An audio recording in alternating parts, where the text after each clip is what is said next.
YouTube. I'll let it give me that soft. That's really weird. You can see one through the other through the other. Oh, that's quite freaky, isn't it? Oh wow! That's giving away our secrets of how we video. This is like the Matrix. Like, you are inside the TWS Matrix. Wow! People are going to be tripping out. 2 minutes. 2 minutes, man. You still got the right time up there? Can't hear Sorry? you. Huh?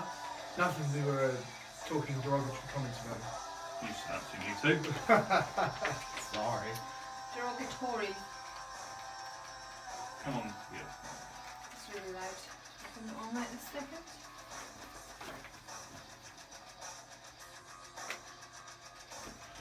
Right, the show's about to start very shortly. We are just running down the last few songs on TWS Dark Match. If you're watching, TWSWrestlingshow.com, click on Listen Live and get into the chat room. Have your say on everything we talk about. I've got a lot. Big show. Big show. Talk about. Huge. Oh, I love the person's destroying all the hearts on Periscope. You get a lot of Crush Your Love coming at you. I like that. Cheeky. Cheeky? Cheeky. Cheeky little Cheeky. Facebook. Is that Facebook? No, Facebook's on the left. That's so many! Periscope to the back. And I'm hoping I can get to the camera up on here so I can at least know what's going on. But this is going crazy. Crazy man! The top looks lovely. Brown mummy mum. Nice colour, innit? Yeah, that's nice. Dan was like, is that new? Oh, little thumbs and everything though. Has it a week? It's for Little running, thumb isn't holes. it? Yeah. So it's like... Is it like fluorescent when the light shines on it? Of course, Yeah, Because it looks like that type. Oh yeah, look, check you out. Safety first. It's like I like Kylie, it. right? Oh, What's that song? Yeah. This won't work because it's not attached to the new internet thing, is it? I know which one you're talking about. In the white. Chocolate thing. Huh? No? Oh. What? You two talking about? Huh? What? Huh? Huh? You're not in our gang. Be quiet.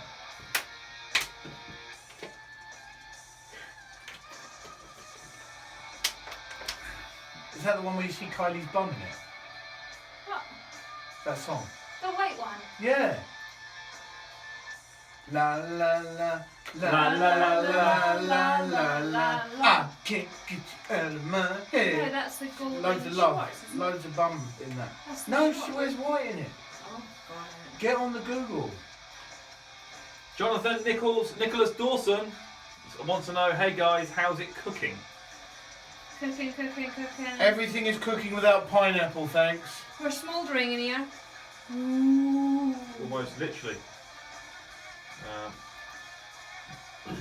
Need to sit up straight, otherwise that. I feel like a hunch over. I've got like too You many- do. It does make your posture feel a bit kind Too of. many girlies, I'm just gonna get a cushion. Shoulders back, Shoulders head up, back, tummy in. head up, chin up, chin up. Ush.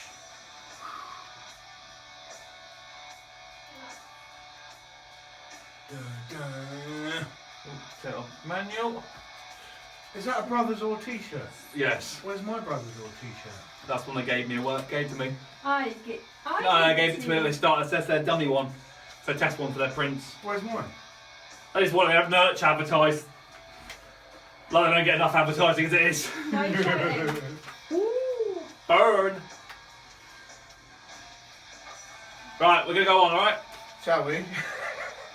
Dan's shouting.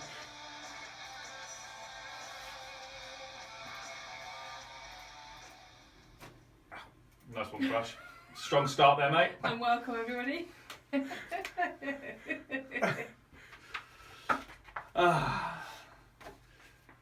Okay, you ready?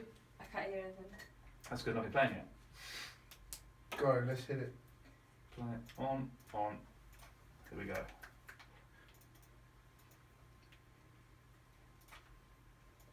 This week's TWS Radio is dedicated to the NWA wrestler Ron Starr. Our thoughts are with his family. Welcome, Hiveling. This is the Demon Assassin Rosemary, and you are listening to the Total Wrestling Show.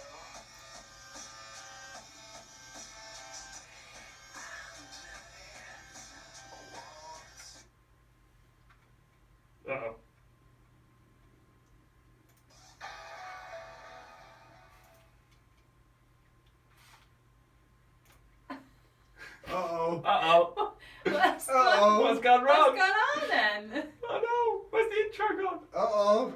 Oh, Uh-oh. hello. There we go. We miss you, Toby. Smooth start, that's how you do it. We miss you, Toby. Toby, come back. Oh, that's embarrassing. How many years have we been doing this? Not enough, obviously. It's time for the Total Wrestling Show. Now it's time.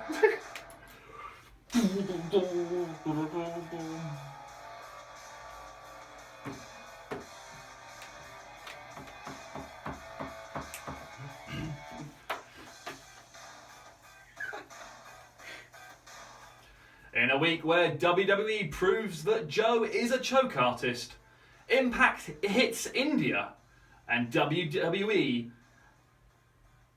proves that I've completely messed this up. This is the worst intro ever that TWS has ever done. This is a disaster, absolute disaster. Welcome to TWS Radio. It's Dan here, as you can probably tell from that little cock up at the beginning of the podcast and the beginning of the live show. There's no Toby here this week, so I'm trying to produce and lead, and already the wheels have come off. It's a great start. And if you've been watching us on Facebook or Periscope or probably even YouTube as well, it's all gone wrong. So I had a great intro lined up as well. Anyway, shall I do it again? No. No one will know. No. No one will know. No. In a week where WWE proved that Joe is a choke artist, Impact hits India, and TWS gets the Demon Assassin. We're live around the world at TWSWrestlingshow.com or on the TuneIn app, straight from the UK. I'm Dan Barnstall, and I'm joined tonight by my Team Mafia. First off, she's in the chat room at TWSWrestlingshow.com. Click on Listen Live. She's your voice of the chat room. It's Cybil. Hello. Not voice today. Oh, no, you're not, because No, see? we have got our regular wrestler of the team. He is a former champion himself. He is the big man. It's Crusher. Still champion. Still champion. Still This champion. is not a good start. Who's your man? He doesn't know who he's working with. This is going to be Oh, amazing. I'm responsible for the chat room, so things could get real crazy real quick. You're doing a wicked intro, getting wicked everything wrong job. so far. Can I just say, Sybil, you look beautiful. Thanks. Don't worry about it. So do you. can I say Right, Scotty got my joke in the chat room, choke artist from Joe. Ah. I thought that was quite good, actually. He choked Paul Heyman out. Come on. Choke artist didn't choke. Come on. I thought it was good. I thought it was good. You're just like my dad. You should not be able to tell jokes. No, I shouldn't. I shouldn't be able to produce, but apparently I am tonight. When one of you two going to step up and take over? You're doing a good producing? job, bro. Don't worry about it. Roll with the punches. Muhammad Ali, rope-a-dope that stuff. Awful. You're doing good. I'm not. Definitely not. Definitely not. Anyway, thank you for sticking with us tonight. This show will get better, I promise, because there's less producing to be done and more talking to be had, hopefully. Cybil, what are we covering tonight? Because it is a packed show. Yeah, this week we've got news and spandex. We'll be talking points will be Mae Young Classic, Impact Hall of Fame, 205 Live, and Network and Chill. We will also announce the winner of the TWS prize pack and the winner of the Rosemary prize. Nice. 2 lots of prizes to give away this week. It's been a real busy week for us at TWS, so big thank you to all our sponsors. Mainly sponsored TNAEurostore.com, as well known as Impact Eurostore. Great sponsor of TWS and helped out a lot in this week, and we'll get more into that in a little bit. Before we get into that though, if you're listening on podcast, and our podcast available on pretty much every podcast app and library going, please leave us a review while you're there. Helps the algorithm, as they say, and helps us get higher in those podcast charts. Though granted, my intro does not deserve a decent review, but Your hand jive is awesome as well, by the way. You're like, whoa. it's great radio, isn't it? You look like you're landing an airplane or talking to a ship. The exits are here, It's brilliant. here, and here. Awesome. Yeah, check us out. You can watch the whole show tonight at TWS Radio across social media, at Facebook at TWS Radio, Periscope, and on YouTube, which is at TWS Radio as well. We'll be streaming, well not streaming, but we will have the video up there a bit later on. That's something new we're doing. All our shows now are going to be available on YouTube as well, and it's at TWS Radio, which is really great. I like it. Really great. Another great medium. Do we get to do YouTube videos to stick Mate. up there? We used to, all the time. Can we do some? Yeah, Can we go out and misbehave and not get told off and stuff? absolutely. I'm good at pushing the boundaries on type of things like that. Let's do it. I'm all right with Let's that. push some boundaries. Can we? Push them We've down. done workouts on there. We have. We've done dances. We did Gangnam Style.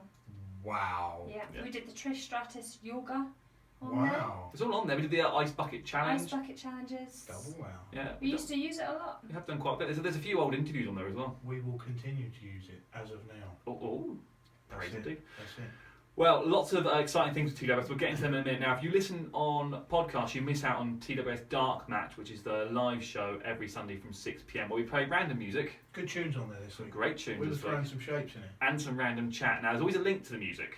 Let's run down the list of some of the music you might have heard if you were listening live or on podcast you missed, and then see if you can guess the link to the music. So, we started off, we had Finn Balor, We had Billy Ray, We had the Briscoe brothers. we had Seth Rollins, Drew Gulak. Moose. and No Way Jose. No, wait, Jose. Dun, dun, dun, dun, Just like that. See Crusher do the dance is awesome. Yeah. Just to name a few on the show. Now, we always ask our people in the chat room if they know what the answer is. Crusher, do we get any suggestions in the chat room? TWSWrestlingshow.com, click on Listen Live. We haven't had any great suggestions, and this would be the time where they fire them in now. You've got your hands up like massively. You're like, miss, me. So before we go to Cybil, Crusher, have you got any idea what the link to the music is? Do you know, listen, let's throw one out there. People that wear trunks. Actually, technically, well, no, because some of these guys wear trousers, so it doesn't work. People that wrestle? No. Cybil, do you know the answer? Wrestling. Point for Cybil, it's as it is every single You week. did take that away from me though, Crush. Sorry. Stole it right out of my handbag. Sorry. But it's not the answer I was looking for. Actually, the answer was Go on. people who have all lost this week. So if they lost the match at the pay-per-view and on WWE, on Impact, on Ring of Honor, Do you know what? It was staring me NXT, right they in the were face. in there. It was staring me right in the face. Right between the eyes. You didn't give me enough guesses. I've got that. 110%. Well, you should try harder. Try harder, mate. Wow. You just need to chill out and slow down a little bit. Speaking of trying harder, can we address the elephant in the room, please? Should we talk about some Team War results? Yeah, so last week we previewed Extreme Rules. Give everyone your excuse. And if you're new to the show, what we do is we are set into 4 teams. This is one team, Team Mafia, normally with our producer Toby. Mm-hmm. Team Family, who will be here next week. They're a foursome as well. And then if you're in the chat room at TWSWrestlingshow.com, you're the live team. If you comment on our Facebook page at TWS Radio on the graphics for the predictions of every pay-per-view we do, you're in the podcast team. And we have a standings. We call it Team Wars. Your vote counts. Oh wow, what a great strapline. But, Crusher, what was the results from Extreme Rules? Who got what? It's not looking fabulous for Team Mafia, I've got to be honest. It's not. And we're going to be blaming you, Go on. just because you're you. And it wasn't my... we'll get on to this, come on. You can suffer it, big guy. You can suffer it. Extreme Rules Team War results are... Let's go from last to first. And it's not good. In last place, Team Mafia with a massive total of 5. In joint second place, we have a live and podcast with a banging 9. Then in first place and dominating the whole thing, the family with double figures of 10. I think they actually got a clean sweep if memory serves me correctly. That's just wow. So How does that affect the overall standings, Crush? Go on. it's sore. I'm gonna be honest. It's a little bit sore to look at. Current Team War standings, same order. Bringing up the rear with fantastic style, the Mafia with a grand total of 84. Then you've got the podcast in third with 87. Then blazing their way through to second place is live with 91, and out in front and just absolutely dominating, kicking everyone's batootie is the family with 96. Wow. Wow, just wow. We need to do something about If we that. have a good next pay-per-view, we could creep past. Wow. podcast. The You can next put it one back. is Money in the Bank, and it's next Sunday, which is where the family will be previewing. Plus, there's some bonus points up for grabs because we can start doing. Well, they do cash-ins as well. There's always bonus points for that. So We need to start trying harder and ignoring you more. yeah. That's what we need to do. So that is the current standing. So the family are now 96, 90, and then 91, then 87, and then us at the end with which is Mafia at 84. So to be fair, It is all still to play for. Yeah, but family are smashing it. We might be able to get second. Maybe. I don't think we'll be able to get second. We might get third. We're coming for you, podcast. You're going down. So, speaking of podcasts, there has been a bit of an influx in TWS shows in the last couple of weeks, in fact the last month actually. Almost by design and by luck, we've, a bit both, we're honest, we've released a load of new interviews, Total Talks, and the new show, Conversation with Crusher. Very good show. So let's just run down some of the names. If you're new and you haven't checked it out, they're all available at TWSWrestlingshow.com or on iTunes or any kind of podcast library. We have got conversations and chats with Cody Rhodes. We got John Morrison. We've got Jack Swagger. Rosemary. And most recently, a brand new show, A Conversation with Crusher, Flip Gordon. Flip Gordon, little flippy guy. Absolutely great chat with Gordon. So there's two styles of show there. You have the Total Talk, which is our long-standing interview segment, which I've taken over dealing with. Or anyone can really, but it's mainly seemed to fall to me. And Conversation with Crusher is what Crusher's doing with his own little chat with some people backstage, normally one guy or girl. Something different. And you're going to try and get another one next week, Crusher, I believe. I'm going to try and get one next week. I'm going to start hitting people up and I'm going to be saying, right, I'm coming down and I'm going to be sitting on your doorstep and you're going to give me an interview or I'm just going to shout, la, la, la, la, until you just phone the police. So they're all worth checking out. A big thank you to everyone who's sharing and retweeting them, especially the Rosemary Total Talk, which will only release this week. We've had the most number of retweets and shares than we've ever had. That went absolutely crazy. Big thank you to everyone who got involved with that. Real fun chat.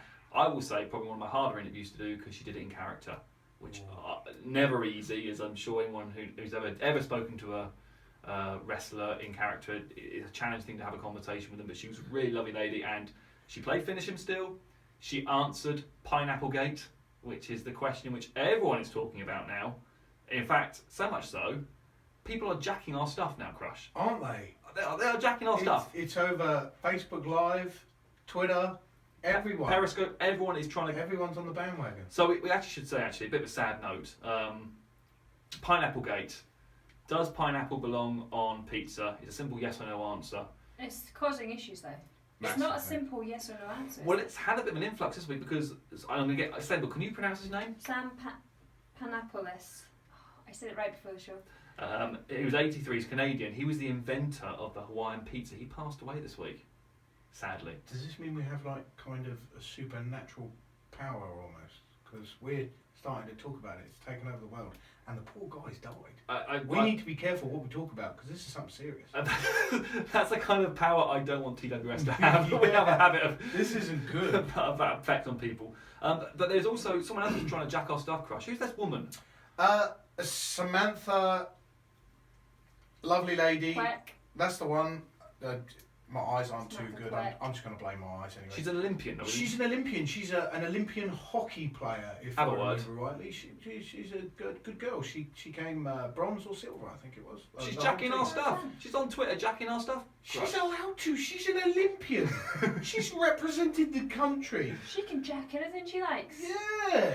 Within reason. She clearly knows that the way forward is pineapple on pizza, and I'll have you know that I gave her my opinion. A strong one at that. So yeah, she's she's also on I'm a Celeb. Oh, is she? Yeah, apparently. I didn't know that. I didn't know. So we are running Pineapple Gate. It is currently sat. Updated poll from last week. We have Cody Rhodes' opinions on there. Rosemary's opinions on there. Jack Swagger's, John Morrison's. They're all on there. It is now dead split. 50% yes, 50% no. Last week, the yeses were winning. And they're wrong. The no's have pulled it back. Now, people who are on there, obviously Crusher's a no. Massively. I don't understand why though. Because it's a pizza. It's not a fruit salad. Come on now. Don't be silly. Okay. Toby, our other partner, is a yes. This is how it's all kind of started, this big debate between Crusher and Toby.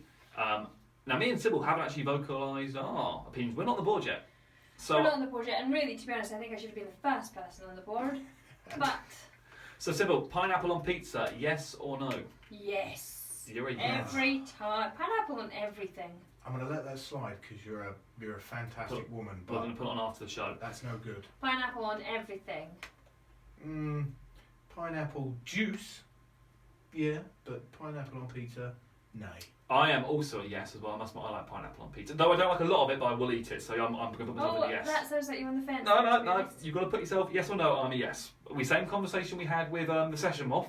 How can you not eat a lot of pizza? Are you eating it wrong? I don't like pineapple on my pizza. But he eats a lot of pizza. Got ya. And just for the visual effect for those at TWS Radio, on Periscope and Facebook Let's put the pineapple That is a lovely looking right pineapple. next to you. right next to Crusher. me. We now so have our that own you pineapple. can. It's got a better head of hair Yeah, it has actually Crusher. It's a beautiful. That could be your new pineapple. gimmick. You could take it to the ring. It could be like a weapon. Should I use it, Carlito, like take a couple of chunks out and then smash someone over the head with it? Well, I'm thinking that the bump off you. that's Give him a going to piece be of pineapple. something severe. Because wow. Hey, Jimmy Havoc is no doubt would be up for that. I He's reckon. probably done it, hasn't he? Yeah. He's probably hit himself over the head with pineapple. There's very few things Jimmy Havoc hasn't done damage with. Yeah. Hit himself, all gone through. That man's a legend. More news on Jimmy Havoc coming up a little bit later. Poll interaction is key with TWS Radio. At TWSWrestlingshow.com there is a poll. It's on the right hand side. We put one up every single week, and we like you live listeners and you podcast listeners to vote on it. And this week it's a little bit different. Cybil, do you want to run down the poll? Yeah, it is. Are you watching 205 Live? There's yes every week, no, or you read the results and decide if it's worth watching. Who does that? Well, we're going to talk about a bit about this in the news coming up in shortly, but get voting now. We want you podcast people to vote as well. This is quite interesting, I think, because a few people have been talking about 205 lately, and not necessarily in a positive way, so we want to know what your thoughts are. TWSRadio.com, click on the poll, people. Right, I think we covered everything, haven't we? I'm feeling good. You feeling good? Yeah. I'm After that feeling really awful positive. start. Hopefully feeling we really haven't positive. covered everything. There's the rest of the show to do. That's a good point. That's a good point. Good night, all. See ya. We're Bye. Show. Yes, so apologies again for that awful start. Let's get into the main show. Toby, please come back. I can't produce anymore, it's decided, it's official. It's time to get you informed, it's time to get updates. It's time for the news and spandex. For all the latest news from the world of professional wrestling, including the WWE, TNA, ROH, and the independent... Could you want me to do a bit and then you say something Yeah, and then a bit? I'll put my hand up and start. Don't really put your hand up, kind of.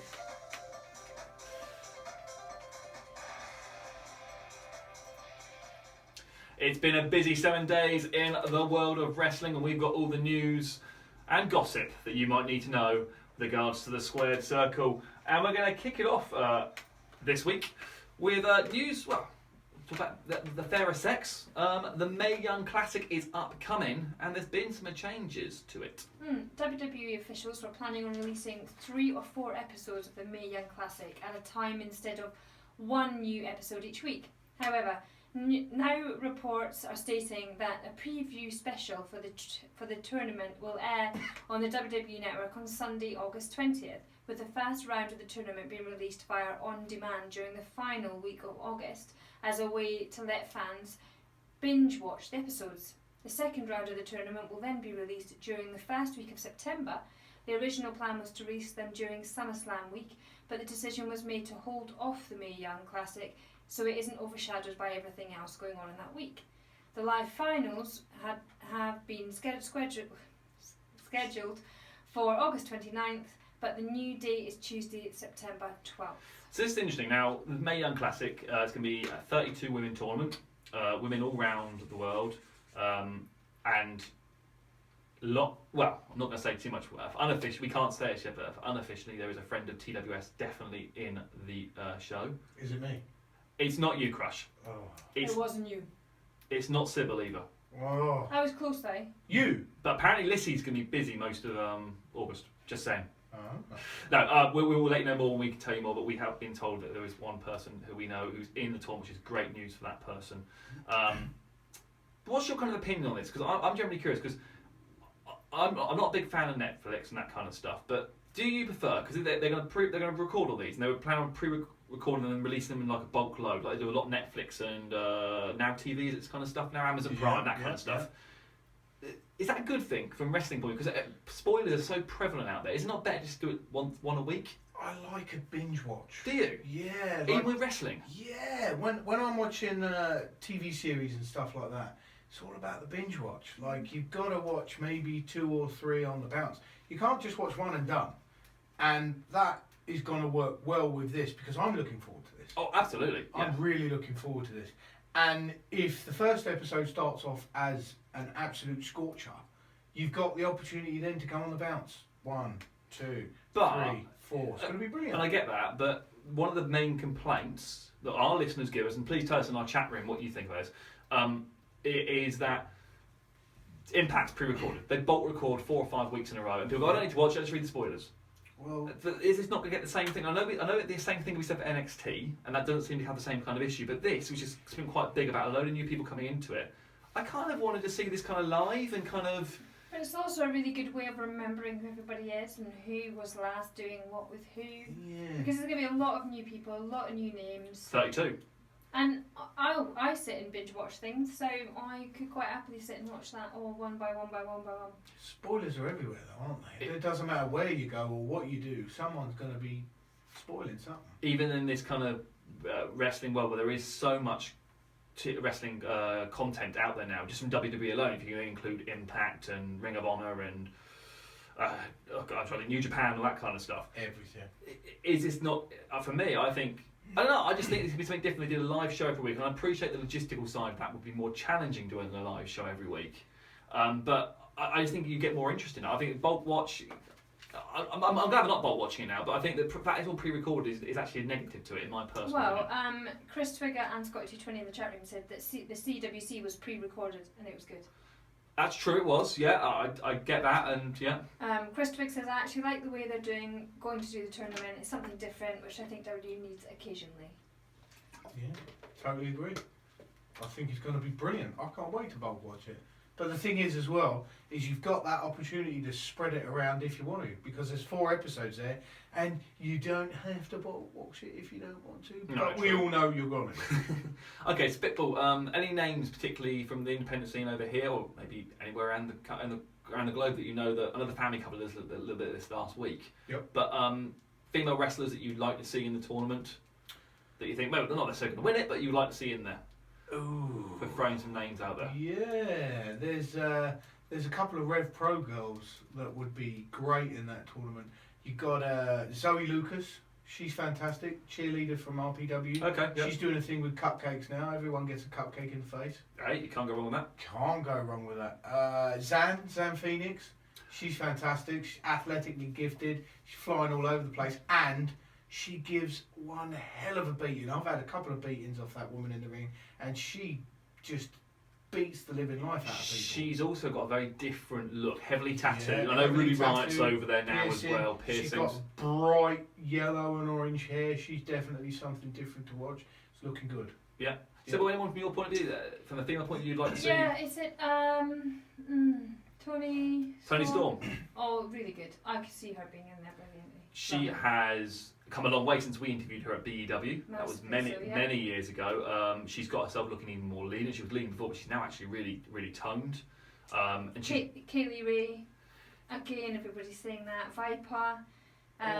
Good shout by yeah, Benji. Jamie shout. Hayter. Have you seen As Jamie well. Hayter? I've worked with Jamie Hayter. She's brilliant. She'll suplex a man out of his boots. I've been thrown out of my chair by Jamie Hayter. Yeah, she suplexes people like you wouldn't believe. So she would do absolutely well in this tournament. She'd destroy women. I think you need some kind of big powerhouse in there as well. So Viper could be an option. Yeah, great option. Alpha female. Alpha female. Friend of this show. And a good-looking female, and she can beat the life out of someone. There's a couple of names I think Nixon Newell. I think would be a good name to go over there. And I noticed I've noticed on friends on Facebook she has started flying over to Tampa. Just saying. I don't know if that means anything, but you know that's on Facebook. So I think there's loads of women out there from not just the UK but around the world. They're obviously going to bulk it out with some people from NXT, I think, as well. Chris Twigg said, "Do you see any legends or former WWE stars as part of the tournament?" Yes, because they put them in 205, didn't Well, they brought Tajiri back, didn't they, for that tournament, and Brian Kendrick. Don't forget. So women they could bring back. I'm thinking maybe. Well, I'll tell you one person who is training. Go. Brie Bella. She's getting back into ring shape again, apparently. Whether that is someone they will put in that That's tournament. quick though, isn't it? August? Well, maybe. Yeah, maybe. Yeah. Unless she's super fit, well, she was super fit before, but Yeah. she's really, really, really super fit for that. I think it's going to be interesting. The short answer is yes, I can see them putting one or two legends, for want of a better way, putting in there, whether it's someone like your Eve Torres or... Lita likes to come around every now and then. Does she wrestle? I don't see her actually wrestling. She's Every there. now and then. Maybe she could be in there. Yeah. There was rumours of Trish a little while ago, but she's just had her baby over the last couple of months. Yeah, that was way before Brie had hers though. Oh, was it? Yeah. Oh, so maybe Trish then as well then is another So- option. Gonna have a baby off. I like it. Benji said Paige should return. That would be a good win for Wow, her again. yeah. It would be a good little start for her Yeah. if they wanted to reintroduce her, so to speak. She's been off there for such a long time now, and I just don't see Paige coming back. I I've just got this feeling that if anything, I can see Paige contract running out and then her heading over to Impact. But then Scotty 220 said the last thing this tournament needs is a format diva. Yeah. Well, it Keep it doesn't. It fresh. doesn't. It did well on Cruiserweight. Yeah, but I suppose the connotation with the Divas is kind of negative in some ways. There's a lot of negative connotation about the Divas when they were wrestling for So the they Divas need to come Championship. back and change that opinion. Yeah. I love a little comeback every now and then. You see one of those ones, you go, oh, nice. They're back. He's back. She's back. And I reckon that's a little good thing. The Cannon said Karma. Karma's a name that has been floated around by a few times. I'd like to see her back in the ring. Yes, she hasn't come back to TNA, so you might be questioning what is she doing? is. Yeah. What about my girl Kong? Is she still around? That is Karma. Oh, is it? Yeah. Yeah, that is Karma, mate. Oh. Awesome. Karma is cool. Karma is Oh, Karma. yeah. I'm saying now, you will see, I think you'll probably see Rosita from TNA in there because she's been the one who's been doing the stunt double work for the actress who plays Paige Yeah. in the upcoming Night Family film that WWE are behind. So I'm guessing, and she's a great little work and got a great little look, I would suggest she will probably be in there. Sorry, she's been actually doing the AJ Lee parts in the Oh, wow. Paige story. So there's no name AJ Lee. That name is not going to happen. She's not coming back. Wouldn't that be brilliant? How did we forget Zia Brookside? Do you know what? I've just clocked the poster on the wall and I'm like, how on earth did we miss that? And she's probably the most obvious name to be shown. With Robbie being over there. Yeah. And she can wrestle as well. Yes. She's not just living under a name. That girl can work. Do you know what? I've never seen her wrestle. We spoke to her very, very briefly at Super Clash 2 when we were on the road there a couple of years ago. She was there milling around backstage because Robbie was there. And she was very young back then. I think she's only like 18, 19 She's now. very, very young. She's very capable. Oh, is she? Yeah. Okay, great. Very capable. I'd be interested to see what she does. Sticking with the UK, WWE's done a bit of a classy thing this week with regards to the victims of the Manchester bombings. Loved it. NXT champion Bobby Roode, Nikki Cross and Mark Andrews visited Lily Harrison while in the UK on Tuesday. The 8-year-old was injured in the recent Manchester, England terror attacks at an Ariana Grande concert. Progress Wrestling co-owner Jim Smallwood accompanied the NXT superstars and Lily got to FaceTime with Sasha Banks. She also got an NXT belt signed as well. I saw that. That was really National nice. press picks up, was on Sky News, as well as all the It was Facebook everywhere. and all that kind of stuff. It was real classy thing. There was that funny bit at the end which I did chuckle with, where they go to say goodbye and Bobby Roode goes. She walks towards Bobby Roode. He goes to shake her hand and she goes in for a hug. And it's like, oh, okay, we'll have a hug. I thought it was really good. Nice to see Nikki Cross, however you know her as, they're back in the UK doing it. Mandrews made sense. Bobby Roode, I think, kind of proving that he is a kind of a spokesman for WWE. And Legend. He's kind of being almost groomed in that role. The kind of Wrestling role you see legend. John Cena in or The Miz doing traditionally. Yeah. He's kind of got that similar kind of look. Wrestling legend. Real classy thing, real nice way to kind of like WWE to kind of do what they can to help the victims of that senseless terror attack. Let's move on. Let's shift gears and go over to the world of Impact Wrestling. And we're getting to that time of year. Slammiversary is not far off, and traditionally they will announce a Hall of Fame inductee. There is no word yet on who's going into the Impact Wrestling Hall of Fame this year, but they have been posting videos of James Storm talking about the hall. In one video, Storm says he's not ready to be for an induction because he still has a lot left in him. Storm says it's a toss-up on who will get the nod this year. So, in the chat, we want to know what you guys think, or tweet us at TWS Radio.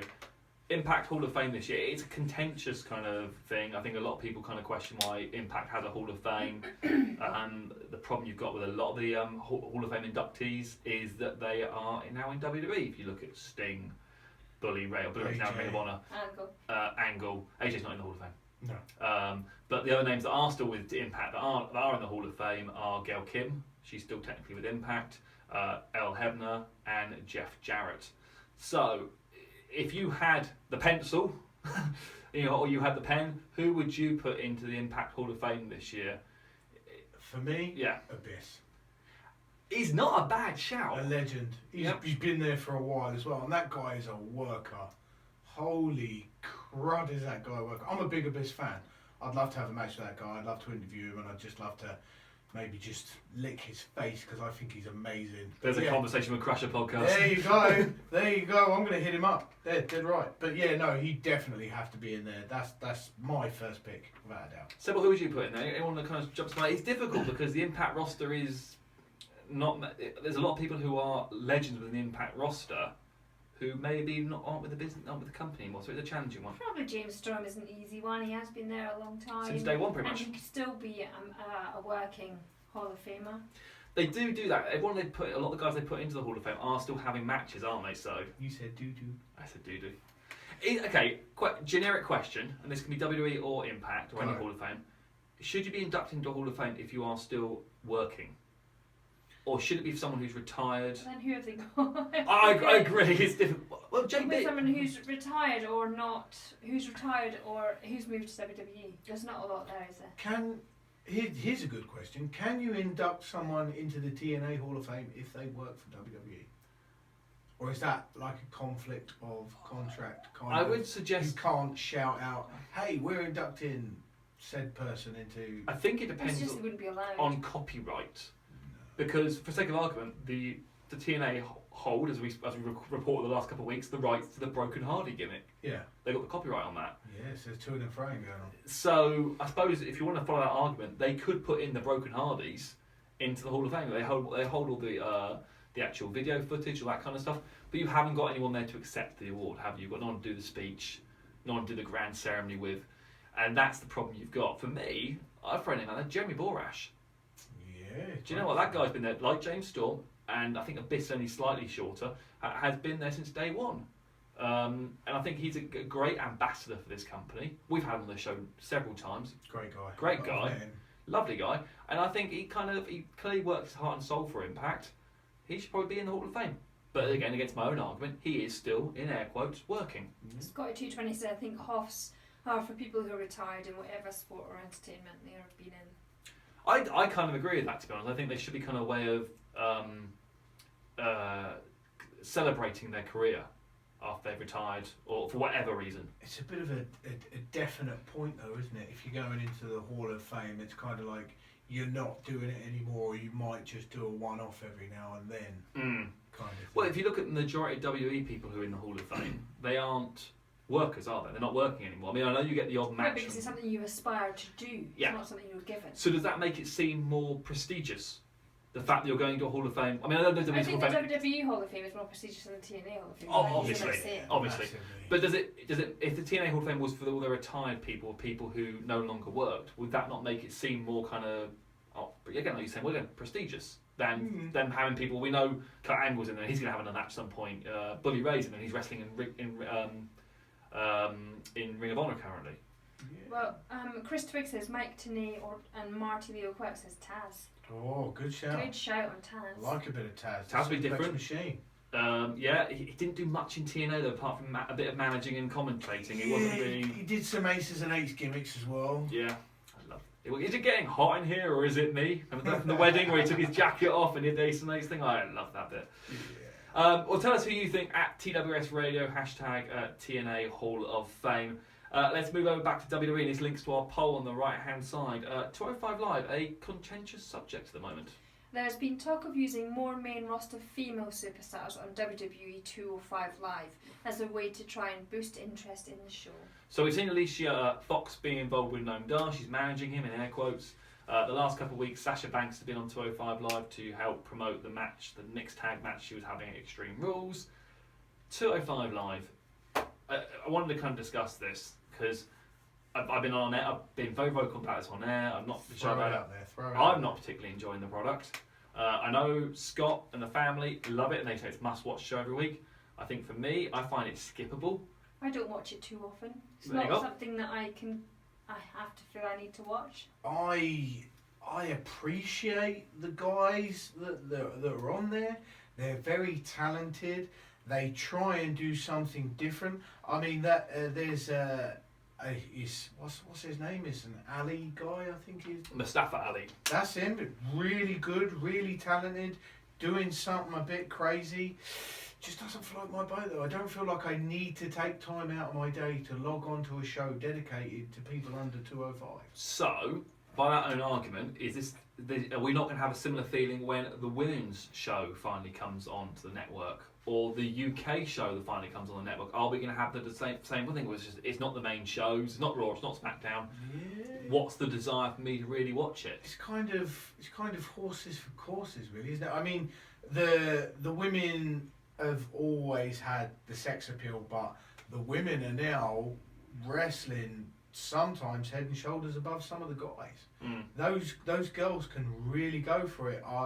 You just got to look at some of the women's like Sasha Banks and Flair. They've just been absolutely smashing it, raising the game. The British guys, you've got the kind of British beef, the hereditary kind of British indie strong style that we've got kind of going over here. That's going to be something different. The 205 guys, really talented, but you've got the 205 guys on the main stage as well. It's almost like it's spread a little bit too thin. Isn't it? It's another option to watch on the network, drowning you out with shows almost. Scotty220 said the only female they could have in 205 Live that would get him to watch it is Becky Lynch, and then he'd only watch her part. Chris Twigg said, I've been watching every week the amount of amazing matches they've had on the show, a couple of 5-way matches, the street fight between Kendrick and Tozawa. Was a good match. To name just a couple. The Cannon said the guys also show up on Raw and SmackDown and don't have a lot of storylines, just on 205 Live, so feels skippable. It's a challenging one. I think as well, for me, from a storyline point of view, they haven't given me a lot of stuff to really get my teeth into. We know Neville's running roughshod through the whole cruiserweight division, beating everyone, even beat TJP this past week on 205. So my question is, who's really going to take that title off Neville? Because at the moment I don't see anyone doing it. Aries, we all thought was the guy who was probably going to walk away with the title at Extreme Rules, and didn't. Disappointed in that one myself. And good match though. Great. That's what I think the problem is. We're not saying these guys aren't delivering good in ring, because They are. it's quality, and you go far to go wrong with it. One character I am really enjoying, and again, if you're not watching 205, you probably don't know about him, what he's doing, is Drew Gulak. Now, he hasn't been on Raw yet or on a pay-per-view, but he's doing a no-fly zone gimmick. So he's doing an anti-cruiserweight gimmick where he's trying to tell people like Mustafa Ali, you don't need to high fly to win your matches. So he's almost doing like a right to censor, but in a in like a ground-based wrestling kind of gimmick, and it's getting over really well. I like it. But that's the only thing that's really standing out for me on 205 Live, and I think that is challenging. And putting more women on there, it wouldn't really make me interested. You have to pull up the people from the women from NXT really, because you've got a lot of women on NXT. Loads of women from NXT. But they're not necessarily strong enough. But you haven't got enough women in the other shows to pull them back to 205. Yeah. What I would actually like to see them do as well is maybe use some of these cruiserweights and put them in tag teams. Either tag teams as a cruiserweight tag team and put them on Raw, because Raw is desperately needs some decent tag teams to kind of have some feuds with. Or as we begin to see this past week on Raw, they're teasing Tozawa joining the Titus brand alongside Apollo Crews. Love that gimmick, by the way. It's the Titus brand. Yeah. I could think, why not have Apollo Crews and Tozawa as a tag team with Titus managing them? Love it. Fine. It does something with Tozawa, it gets him on the main roster, gets him in the mix with the other guys, and it also then gets them away from the 205 side of it and gives him more character depth. I'm more of a more is more for the 205s. I like the more high flyers in the ring, the better, because I'm a big fan of X Division in Impact. I think if you throw in a lot of 205 guys, it almost gives it the holy crap wow factor of wow, did they just do that kind of thing? Because they're having to push the boat out a little bit, and there's 2, 3, 4, 5 extra guys in the ring to kind of do something a little bit crazy that you've not seen before, kind of thing. I mean, you've got a lot of guys, and I don't want to use the term generic because it's a very talented thing to leave your feet, to get on the ropes, and to start flipping around. A hell of a lot of people can do that now, especially some of the littler guys, especially some of the littler flippier guys. So to throw a few more in there, and for them to push the envelope, to do something different, to involve a few more people, I'm up for Tag Team 205 without a shadow of a doubt. I think that's a winner. I think you got something you could definitely do with these guys, and you then have that dynamic with having a big guy and a little guy, whether it is Apollo and Tozawa or whatever. As a tag team, I think it is very, very interesting.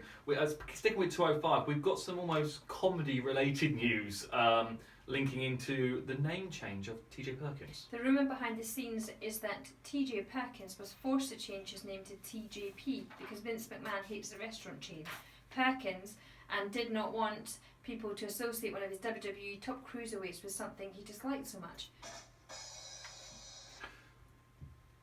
Wow, Have you ever heard of the restaurant chain Perkins? No. I haven't either. Must be in America. So if you're listening in America, or anyone American listeners, please let us know. But hit us up. What is a Perkins restaurant? Is it kind of like a Subway, or do you sit down and eat steak, or what? What's going on? And Vince McMahon doesn't like it. This is a typical kind of Vince McMahon story, I suppose. Perkins responded on Twitter to the rumour, saying that it was not very complicated and that he just asked to be called TJP. I like TJP.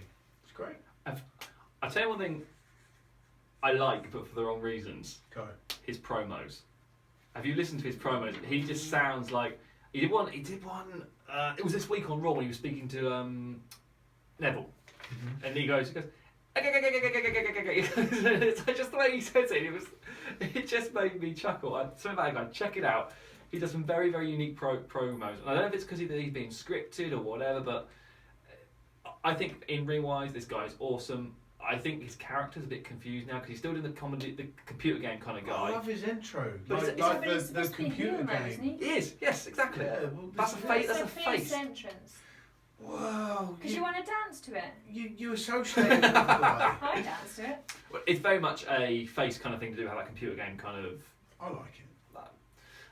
Scotty220 said this Perkins story sounds like a made-up backstage joke taken as fact. And Cannon says Vince is a fool. He clearly doesn't understand the human brain and how they work. Wow. Wow. There are a lot of Vince McMahon stories out there with him not liking certain things. Loads of Vince McMahon stories. I think you've got to take a lot of them with a pinch of salt, to be totally honest, as well. But I just thought it was interesting, so we include that. Speaking of interesting, now going to do something a little bit different now to end the news. Go. I like different. Different is good. Some bit of news about something you may be hearing on Raw in the coming weeks with regards to Seth Rollins. This week marked the official release of Downstate's new cover of the Seth Rollins theme music. As rumoured earlier in the year, Rollins may begin using it in the near future. So I thought, let's get a bit ahead of this. Let's see what we like. So in your chat room, TWSRadio.com, click on Listen Live, or on Twitter, @TWS Radio, or on the Facebook feed, @TWS Radio. We're getting comments, and we're going to come to your comments on Facebook in a bit. Please don't think we're ignoring you. We'll get to you. We have got his current theme. So this is his current theme, in case you, I don't know, you live under a rock and you don't know what Seth Rollins' current theme is.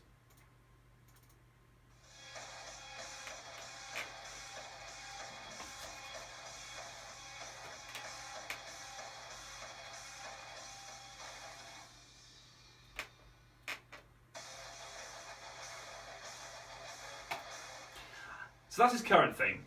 I don't mind it. It's good. It's loud. It's rah, go. It's kind of in the thread of WWE have done a lot recently, where they bring out new guys, whether it's from NXT or whatever, and they don't give them vocals to their music. I'm guessing that's down to rights and costs and all that kind of side of it. So I always thought it sounded a little bit drum beat generic to me. But this is potentially what his new song is going to be sounding. I want to know what you guys think. I'm excited to play it.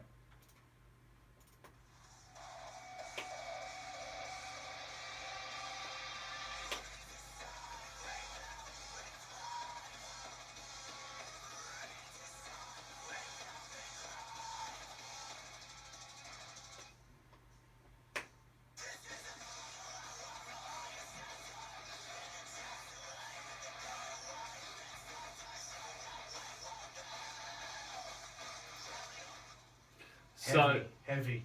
you can hear the Seth Rollins kind of I think he needs a throat sweep. beat behind it that is always there, that kind of and it is going down his redesign, reclaim, all that kind of stuff, his catchphrase. What do you think? Do you prefer it? I think it's too heavy for Seth Rollins. I think who's the other chap? Corbin. Oh yes, very Corbin-like. He would suit that tune down to the ground for me. I can't see it suiting Seth Rollins. Cybil, you like I rock, don't you? Seth. Yeah, I could have a look bit at that. Oh, okay, well we'll find out properly if we're going to have it at all. May well be on Raw this coming week. Martin Leo Quark says he actually likes it. Mr. Price says mosh. And Chris Twiggs, I prefer the instrumental version of it. Cannon said it makes me think of Bring Me the Horizon. When it means mosh, does it mean mosh the headbanger? Yeah, like mosh. That, Mosh you know, pit. Mosh pit. Where they go mad and People almost fight each other. No one remembers Mosh the headbanger then, the wrestler Mosh the headbanger. I do. There you go. They're great. They're still going now, aren't That's they? not what They are, yes they are. That's not what he means. Let's get you up to date with some of the other news you might have missed this week in our News in Briefs. Going to kick off, as I said earlier, Brie Bella recently announced on her YouTube channel that she is preparing to return to the ring now that she's given birth to her baby, Birdie Joe. Congratulations. The title of the second WWE NXT DVD to be released has been changed from NXT From Secret to Success to NXT From Secret to Sensation. Ring of Honor star Dalton Castle may be headed to WWE this summer as his Ring of Honor contract expires this month. Chris Adonis, otherwise known as Chris Masters and friend of this show, suffered some sort of injury during the first set of Impact tapings in Mumbai in India this week. Adonis went to a local hospital to get an MRI, but there is no word yet on his status or what exactly the injury was. Get well soon, big man. Ric Flair is recovering from an injury to his right hand. No word yet on what happened to the Nature Boy. Kevin Owens is suffering from a broken thumb. No word on yet when Daniel Bryan will be back to SmackDown as the general manager, but he is continuing to train and posting videos on social media. Paige and GFW Global Champion Alberto Del Rio are now scheduled to be married in late July. Oh, me. Triple H took to Twitter today to officially announce WWE NXT TakeOver Brooklyn 3rd for Saturday, August 19th at the Barclays Centre during SummerSlam weekend. Impact announced their first non-televised live event since 2014 will take place on Saturday, August 5th from the Richmond County Ball Park on Staten Island. My birthday. Oh yeah, do you want to go to Staten Island for your Happy birthday? birthday on that. Yeah. Can we see if we get invited? I think we could work it maybe. Hit them up. Yeah. I like it. Mouthpiece and Beast. the NXT WWE 24 special on WWE Hall of Famer Kurt Angle will premiere Monday, July 10th on the WWE Network after Raw goes off the air. That's a must-watch, isn't it? Oh yeah. The next table of 3 on the WWE Network will air on Monday, June 19th after Raw goes off air with Kelly, Eve Torres and Maurice. I can't watch that as well. I That's would quite like to watch yeah. that. WWE officials have reportedly held a meeting backstage at this week's Raw and SmackDown tapings, trying to help talent prevent their private contents being leaked online, or maybe their privates. This comes after recent hacks of content belonging to Charlotte Flair and others. These were mandatory meetings, and they were described as cyber security classes. Nice. And last but not least, friend of TWS, the absolute British hardcore legend, Jimmy Havoc won the CZW Tournament of Death 16 this weekend. Well done, Well big guy. done. Have you seen the photos? His back looks like he's just got road rash. It looks like he's been dragged down the road. He's amazing. That guy, I mean, I know we've had him on the air and we mentioned it before, but me and Crusher had the habit of the happy habit of seeing him again. Lucha Future. Yeah. Lucha Forever, sorry. Lucha Forever, yeah. And they're back in Southampton soon. They are indeed, and we had a chance to chat with him. He's just such a quiet, nice unassuming guy. If you met, if Just like, don't get in the ring with him. yeah, I mean, for those that don't know Jimmy Havoc personally, if you didn't know what he looked like and you met him out the ring, you just think he was your average day guy with maybe a grungy kind of look, and then you see him in the ring, and the man is addicted to car crash pain. That's the only thing I can think of. Like every match I've seen him in, he takes sick bumps. He does crazy stuff, and that man is an absolute hardcore legend, and is someone that I would love to get my hands on in the ring because it would just be fantastic. Would you really? Seriously, because that's a Yeah. very good question. Actually. Would you want to be? Because he is a blood and guts wrestler. We've seen him. Actually, we saw him at SWF do a almost semi non-hardcore match many years ago. And the guy can wrestle. He can wrestle. But would you want to be in there with a guy like that? I've had the privilege back in the day when I was a young up and coming crusher of tagging with Jimmy Havoc, and that was at the Bun Leisure Centre in Selsey, and it's a family friendly place. So it was sensible wrestling, non Jimmy Havoc style, and the guy can wrestle. He's a great wrestler, but to have a Jimmy Havoc-esque style match, I would jump at the opportunity. I love hardcore matches. Me and Flatliner have had some amazing hardcore matches, and I've had bumps, bruises, concussions, and cuts all over myself. And to have the honour of doing some crazy stuff with Jimmy Havoc, I'd jump at the opportunity. Well, the chat room love him. They say, Cannon, well done, Jimmy. Mr. Priceless, he is the man. Sam Ward agreed, priceless. Chris Twigg said, I've met the man last year. Amazing guy, priceless, funny as hell. Taught one of the best of the UK. Without a shadow of a doubt. If Lots of love from the TWS chat room, yeah. he, in my personal opinion, NXT is. You should absolutely grab 100% Jimmy Havoc because he could fill a massive gap that they've got in the roster on NXT. But it's PG. Yeah, I don't see It it. is PG, but you can do it in the way where you can get away with it. Do you know what I'd like to do at some point? Because it's Like Jimmy Havoc beat you over the head with a No, kendo stick. no. But it does involve Jimmy Havoc. I'd actually Barbed wire like match. to do a commentary show and actually do the commentary show on one of the CZW Tournament of Deaths shows. I think it will be horrific, as in I don't like a hardcore stuff. I will hide behind my hands. I'd probably be out of that commentary. Did you see any of the clips Crush- on Twitter? Crush Like, could take my place. he took a Michinoku driver through a massive plate of glass. Like that's just wow. He did a double foot stomp on someone that was on a board of barbed wire, and someone was underneath the board of barbed wire. I mean, those dudes just have at it, and it's a tournament of death. That's kind of the secret's in the name. It's a tournament of death, so you've got to get crazy. But to have someone like Jimmy Havoc in a tournament of death is going to be like, what on earth is this guy going to do that's going to make you go, ouch? They're actually, funny enough, speaking about something similar, we were at that good old thing, was it Time Hop on Facebook, reminded me, I think it was today or yesterday, this time a couple of years ago, we were at HXC, Yeah. recording an On The Road, which had, I don't think HXC is going anymore, but it used to do hardcore wrestling, so we saw It was T-Bone. an over 18 show, wasn't it? Yeah, T-Bone was in it. Was Jimmy Havoc there? He was, wasn't he, I Yeah. think? And they were going through light He had the tubes. light tubes. Oh, and he had also Jimmy Havoc had the light tubes. the cricket bat with thumbtacks on it as well, and they were hitting each other. Love Just the like thumbtack, man. crazy matches. Love the thumbtack. And that sort of reminded me, we were there, and a couple of our listeners were there as well, because we had a couple of photos taken with them. Because that's where I think you put the gummy bears down. Oh, Mad Manson. Madman Manson. Yes. So, That's just madness. Gummy bears. Mad Manson never retired. Crazy. Well. He's brilliant. I only saw Madman Manson wrestle once, and I thought he was brilliant. Yeah, we saw him a couple of times, interviewed him a couple of times. Really nice man. I thought he was absolutely brilliant. He The first helped time us I watched him interview the was $1 Million like, Man. Really? That is, go back and that's on our podcast archive. Go back and check that out. He's just so funny, that interview. Speaking of interviews, we have this past week a big thank you to Impact Wrestling UK for helping us arrange this. We have interview Total Talk. It's on the website now, all of iTunes and all that kind of good stuff, with Rosemary from TNA. Please go and check it out. Now, we also asked you guys to share and retweet it, and everyone that did share and retweet it was put into a prize draw to win a special prize pack from our friends at Impact Eurostore. Am I in that drawer? Because I liked and retweeted, I think. You did, my friend, but it is not open to You. TWS. I want that Hosts. beanie. I No, want it's that just not open TNA to you. beanie. This isn't a beanie, mate. This is better than a beanie.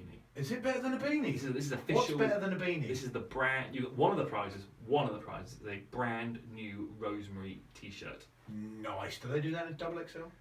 They probably do, mate. But yeah, I've said you unfortunately can't. It's just not open to you. Whoa. So we're going to announce. Cybil's going to announce the winner once. But first, let's give you a little drum roll.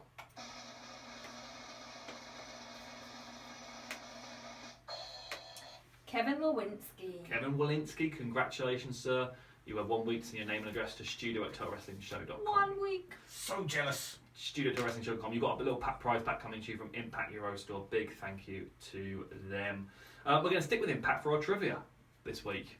We do a bit of trivia going out in the news, and we're going to ask you guys in the chat room to put your comments in the chat room, and Crusher and Cybil will pick them up, or tweet us at TWS Radio with the answer. So if you're listening on podcast, why not yell it out the window if you know what the answer is, and we'll give you the answer after this break.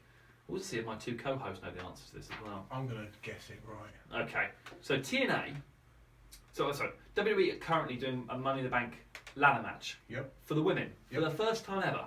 Love it. Coming up next push week. The envelope, push the envelope. Great. Did you know TNA did one first? Ooh. They did a TNA women's ladder match back in 2008. It was the first one they did. Who was in that ladder match? And what pay-per-view did it take place at? And if you can tell me a bonus point, what was it for as well? So, who was in the first ever women's ladder match in TNA? What pay-per-view and what was it for? We're going to talk about the WWE upcoming Money in the Bank ladder match very, very shortly in Network and Chill, plus Extreme Rules, Raw, SmackDown, Impact, and everything you've covered in TV this week. Plus, we've still got some prizes to give away. TWS is rolling on. Don't go anywhere. We're going to have a quick commercial break right now.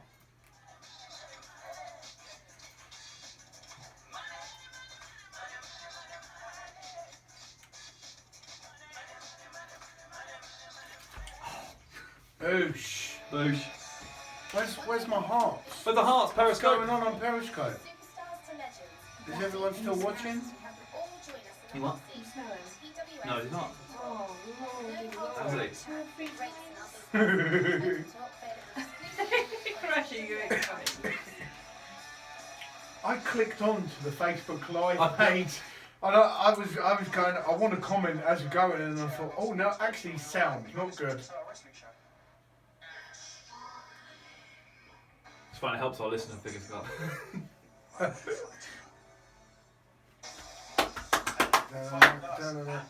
Coming straight back with a more Network and Chill this time. We're going to look at the TV from this past week and give you a chance to have your say on what's going on in the world of wrestling television. Love it. Oh god, it's making me such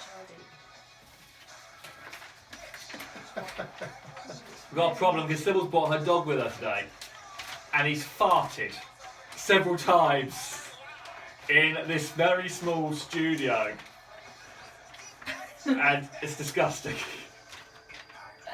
It's the last time the dog's allowed in the studio. keeps farting. It's giving me a bit of a headache. Ah, it's a Facebook and YouTube exclusive there, dog farting.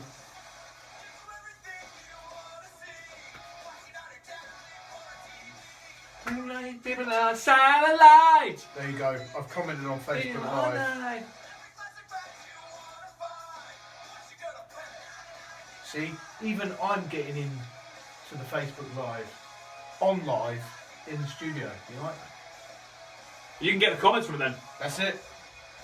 Oh, yeah. Good. TWS rolls on with Network and Chill. This is our chance and your chance to have your say on all the wrestling from this week.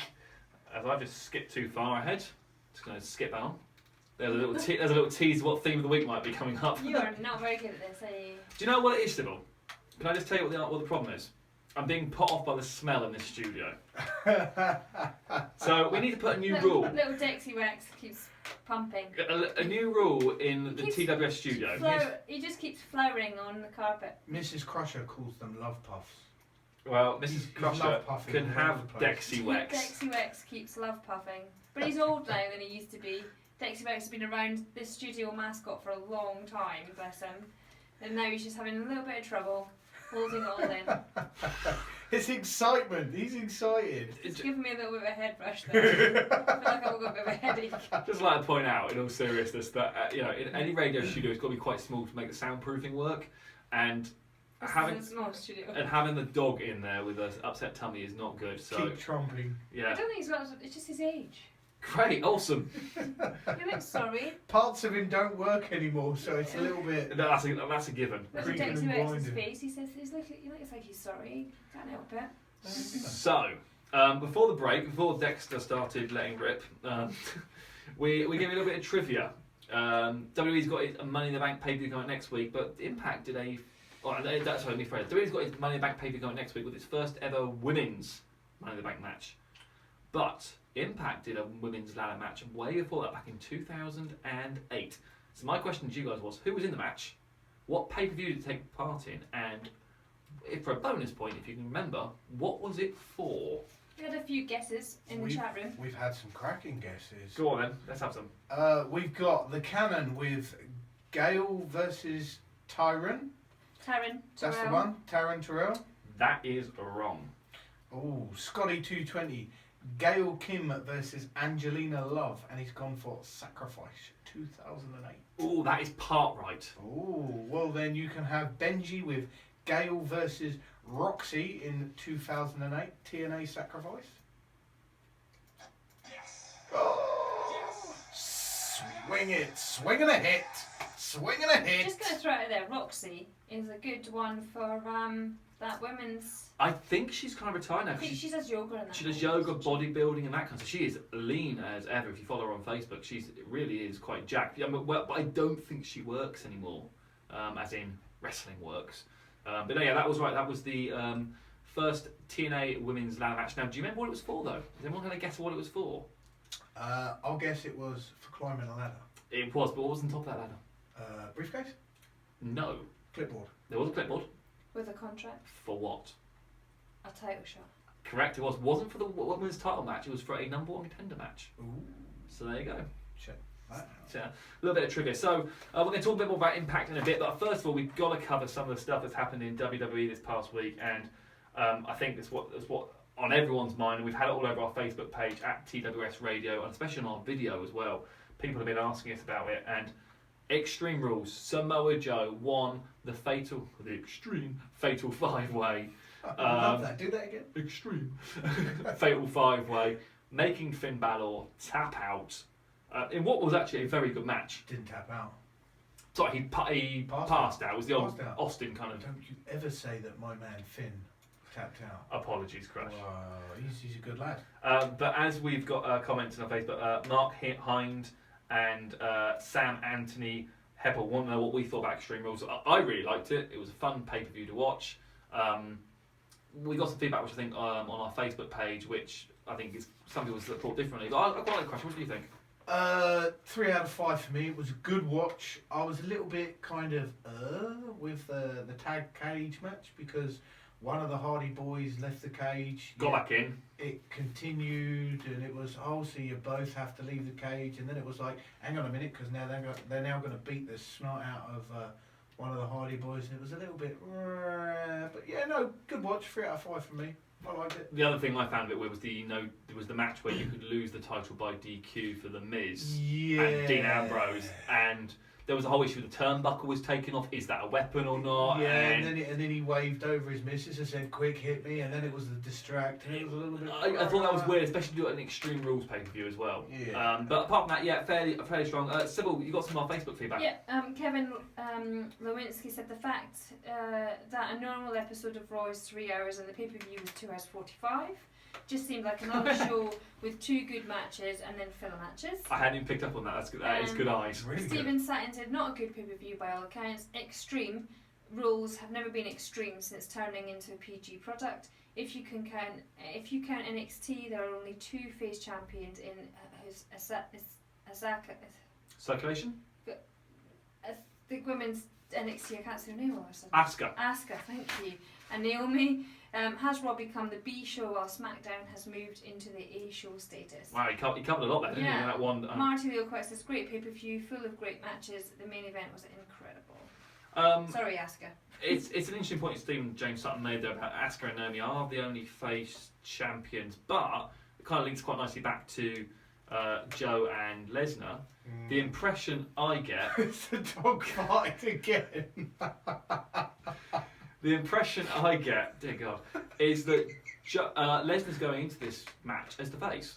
Yeah, big time. The way that Joe attacked Heyman, put him in the coquina clutch, made him tap, which I thought was a brilliant segment. That bit where they took the microphone away and he was just talking with the Legendary. cam mic. It was great. It was Very, great. The very only thing impressive. missing from that was Lesnar himself.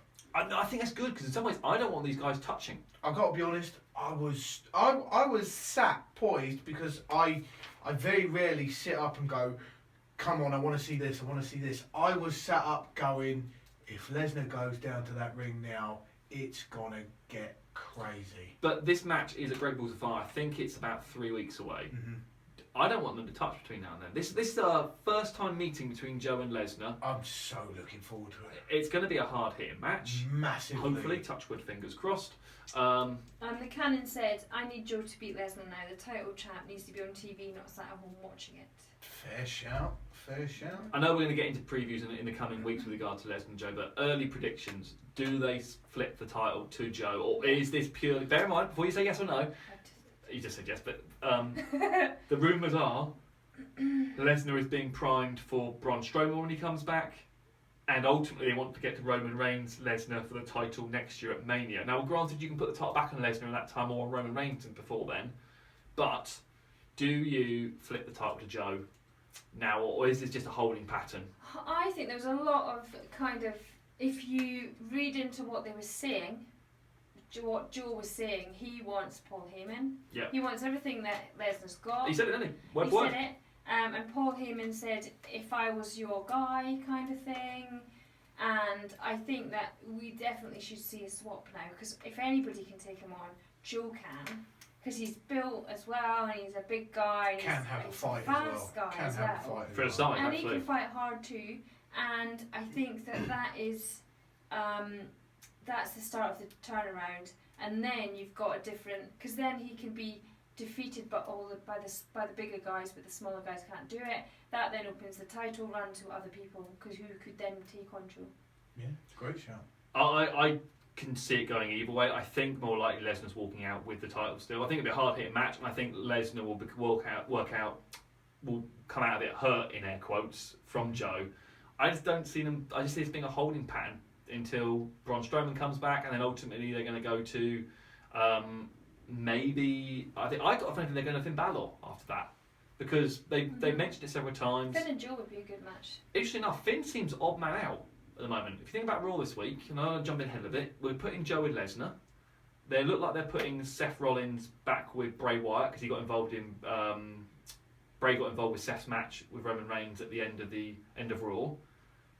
So Finn wasn't on this show at all, and it looks like he's odd man out going into this Great Balls of Fire pay-per-view, unless you put him with Roman Reigns again. Maybe him and Roman Reigns have had a bit of a set to with the 5-way, didn't they? Yeah, so you could have that.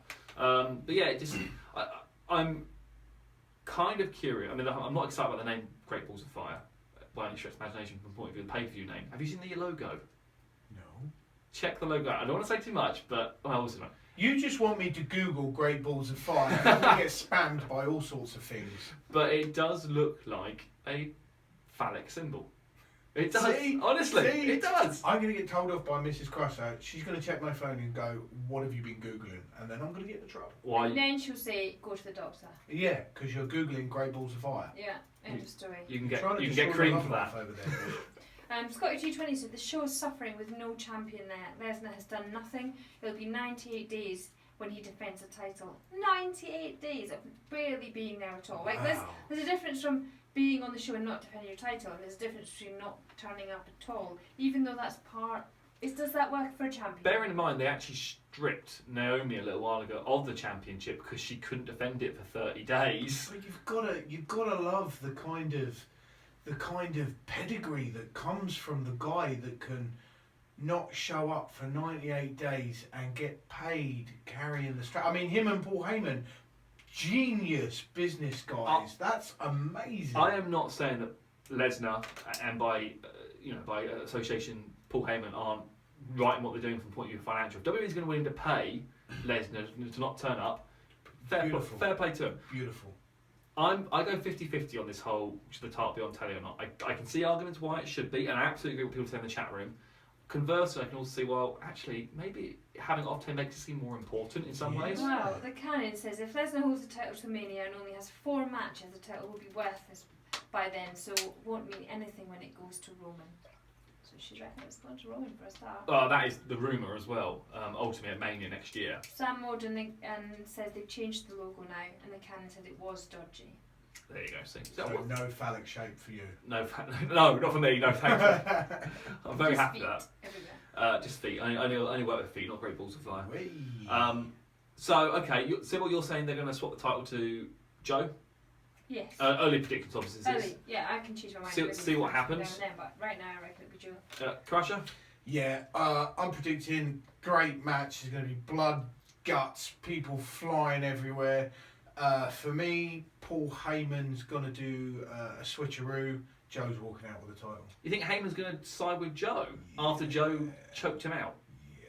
Really? That doesn't seem that won't work for me. You heard it here first. Nah, don't you see heard that. it here first. Don't see that myself. I think they're going to stick it with Lesnar for the time being. I don't think Joe's taking the title. Do we want to see that we've got? I say it's 3 to 4 weeks before now and then. Do we need to see these guys touch before then? Because I don't. I'm happy to see them not touch. I'd like to see. Just put the old and the new Great Balls of Fire in the chat room. I love our new chat room. It looks a bit shady. For me, I'd like for them to have kind of a nose to nose and separate. But will they fight before then?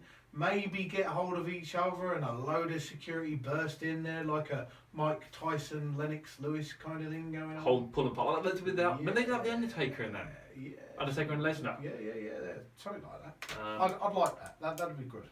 Okay, let's stick with Extreme Rules. The other thing I want to talk about was it was Extreme.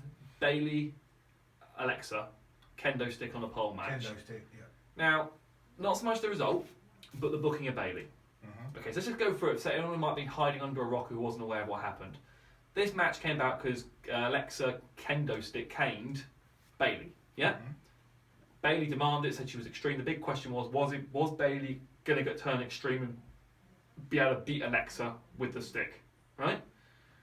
The week beforehand, Kurt Angle said to Bayley, "You don't have to have this Extreme Rules match. We can make it a normal one-on-one match." And she went, "No. I want the Extreme Rules match. Just go for gold." Go for gold. The match comes. It's very short, and Bayley loses and doesn't even get to cane Alexa. Alexa now retains the title, continues onwards, and is now moving into a story in Nia Jax. Bayley hasn't been seen on TV yet since. What is going on with Bayley? Because I think this just makes her look. I want to say, well, I'll say it weak. Yeah, I don't get it. I think they're kind of confused as to what direction they ought to take Paul Bayley in. She was the belly to belly suplexing champion, and now she's kind of almost been relegated. She's almost now an also ran kind of thing. Auto ran? What's that? Also. Also. Did I say auto? I heard auto. Hold on, let me put T-Pack in. Also ran. Loving the gimmicks, love the dancing airmen, and I love the yay. But yeah, for me, I think they're kind of at a loss as to where we go from now. Scotty 220 said, "Could Bayley get extreme? No, not at all. She could not." Chris Twig said, I like what they did in the match. It told a great story of could Bayley get extreme. Mr. Platt said, 5 minutes just over. Also, Bayley started to get booed. Seriously, what on earth is going on? I don't understand what is going on with this Bayley character. I don't understand what they do with her I next. want to see her turn heel. Really? Yeah, I don't like her. Heel Bayley? I think that'd be fantastic. Yeah. I don't see them ever doing it. Can Bayley be a heel? Could That's she what be I a mean. believable heel? The character would surely have to completely Massive, change. but that would be Wow. such a shock, wouldn't it? But then merchandise as well, as long as she can stay happy. Whoa. But Scotty 220 said Bayley winning the title hurt her. She could still be chasing the title for the first time. She should still be chasing the title. Yes, she should go. I think the how should you put it? The flip flopping of the title between her and Sasha has severely hurt the title as well as Bayley. To be honest, with regards to making her feel, not her and Charlotte, sorry, making her feel making it feel quite important. She should her first title win should have been at Mania, holding that title up and going yes. Big moment. Big moment. Everyone going mad, waving and dancing and everything. All happy, cheesy stuff. Happy, cheesy stuff. Chris Twigg said this could also give Bayley a chance to stay off TV for a few weeks and hit the reset button. WWE could put her back at the bottom and work her way up. Well, she can't get much Like lower she currently. did NXT. The trouble is that when you start talking about reset the button on these people, on these wrestlers, starting at the bottom, going up, starting at the bottom, going up, you end up with a Dolph Ziggler. Yeah, yo-yo thing. Yeah, Ziggler's a great example of that. I mean, okay, let's jump to You SmackDown. reset the button on him, and they keep resetting the button on him, and he's still not going anywhere. Mhm. So do we need to see and want to see Bayley in that? Do we need to see Bayley in that? I think that kind of Do character? we want to see Bayley in that character anymore? No. And if you flip it again as well, if you flip over to SmackDown, last week, Ziggler beat AJ Styles. It was quite a big clean. It was quite a big win. Everyone went, wow. They let in this lead up to Money in the Bank, they let AJ Styles lose to Dolph Ziggler. This week, it's back again. AJ Styles pins him clean. Yep. And there was no kind of Contingent. no. It was just Like, bang. It was, yeah. it's like, oh well, you won last week. Got to win this week. And that I think is one of the things that's really hurt Ziggler. Every time you start seeing a push with him, He loses. he loses. He gets the car pulled out, and even gets pushed back down to that same level. So, and that's not just with Ziggler. A lot of characters are like that because they get that same kind of win one, lose one, win one, lose one, win one, lose Kalisto, one. Yeah, Kalisto to a certain even degree. to an extent. I would say Dean Ambrose is probably a victim of that. Yeah, great show. And well, I mean, he's now what's he doing now? He's lost the IC title, and it looks like Now cameraman in the ring. Cameraman, yeah. Was a dancing bear, now cameraman. Was never a dancer. Was I thought most certainly was, but it was not. Too easy. that. I thought let's cover that now. That was a cracking. That segment. was a scorcher, wasn't it? I thought, God, this is going to be boring. And then when everything was happening, I was going, oh, this is great. It's something you've seen before, yet I think it was just done so well. Maurice was so good in it. Yeah. And the reveal when he was stood in the ring and you could see him looking at the Titantron and him stopping as Ambrose was putting the camera down. And that guy, what he did in Vegas, the camera, he came in and he was stood in the corner of the ring, like Doing the cameraman like you see guy, cameramen do. You just didn't pick him. You was like, wow, because everyone was eyeing up the bear, then eyeing up the box, and you're like, hang on a minute, that's brilliant. I just thought the whole thing was really clever, really well done. Big win. Though, do we really want to see another match between Miz and Ambrose again for the IC title? We're going to. I know we're going to, but do you want to see another match between? Because we have seen it a lot on SmackDown and now on Raw. It's been going on a while now. Someone's got to open the show, so. Unless you get a blow off on TV between now and then, because you've got 3 to 4 weeks to the next Raw pay per But then the view. likelihood is they'll have a cracking match and they'll go, God, that should have been on pay-per-view. We're never happy. Never happy. But you've also got the Drifter. Ambrose has attacked the Drifter a couple of times now. Who did we not get some feedback on the Drifter, Cybil? I want to say we did. Got an email about. Let me just find. So someone sent me an email about the Drifter. I got it here. Here we go. It was from Mike Tuck on email. I can honestly say I want to know what the team's thoughts are on the Drifter. Now he has been in the main roster for a few weeks. I can honestly say I'm enjoying him, and I can see his in-ring song segments ultimately turning him face. Ooh, I don't know about the face part of it, but yes, I think they've kind of found his character. And they're not really calling him the Drifter anymore, they're just going by Elias Sampson. They're kind of like just going by his name, so to speak. I'm enjoying him. Still don't like him. Do you not? Still don't like him. Thinks he sucks. I don't mind. It's fine. He's not main event. He's probably not even mid card. He's kind of opening comedy act. I don't mind. But if you took him out of the Drifter, would he then be main event? Yeah, well, Is he a good wrestler with a bad gimmick, or is he not a great wrestler with not a great gimmick? For me, he's like a really bad busker. Like one. Well, that's the gimmick, though, isn't it? That's Yeah, the but idea. You're watching him and go, oh, dude, really? You walked into someone's office and said, hey, I can play the guitar and sing, and they thought, wow, you're that rotten that's going to be your gimmick. But for me, he's got a great look. He wrestles well enough that he could hold himself But the singing and no, I don't like it. So he's doing his job then, basically. No, That's the point. Yeah, he's doing his job. He's not doing his job for me to go, ooh, I hate that guy. I'm just sat there going, God, that guy's singing again. Scotty220 said he's a big fan of Elias Sampson. He's had a good start so far. Yeah, I think it's been fine for what it has been. Chris Twigg says, I think Sampson is one of those few mid-card guys who actually went from NXT to the main roster and worked. Well, Early days. It's early days. Let's see what happens. A couple of things I want to cover with Raw, which we should, and it is the big who done it. And I posted up on Facebook, and no one bit about this. So I'm very surprised about this. What did you post? Who is taking out Big Cass and Enzo? Who is the haters? You know, Is it going to be the Big Show? Because the Big Show's just been brought in. he has indeed. He was teaming with Enzo this week. And you've got to be looking at someone a bit large and in charge to be taking out Big Cass, because Big Cass is a big guy. Okay, so let's just kind of chronologicalise this, all right? Go. That's not even a word. But I'll let you have it. 3 weeks ago, Enzo was taken out backstage, found in a heap. His shoe had been taken off as well, just on a random side. But it was when he was thrown and then the shoe went and, you know. Maybe someone's got a shoe fetish. Maybe. Nothing to do with me in Snapchat. Just saying. Hey! The next week, the same thing happens again. Okay, he didn't lose his shoe. This past week, it's Big Cass's turn to get knocked out. And whoever attacked Enzo attacked Big Cass left Enzo's necklace behind. And Enzo claimed that he was stolen off him 2 weeks ago, and the person's trying to play games with them. Now, following on from all of that, Enzo is being a bit heelish about the whole thing. He's kind of been, the last month or so, been trying to picking fights with people, getting Big Cass to kind of fight his battles for him. Is this going to be something simple case of it turns out Enzo's been faking all this and it's actually him who took Big Cass out? See, That'd be awful. I hate that idea. I've got another spin on it. Go on. They were leaning towards it was Big Cass. Because someone who was commentating said, I'd like to shake the hand of the man that did this to Enzo.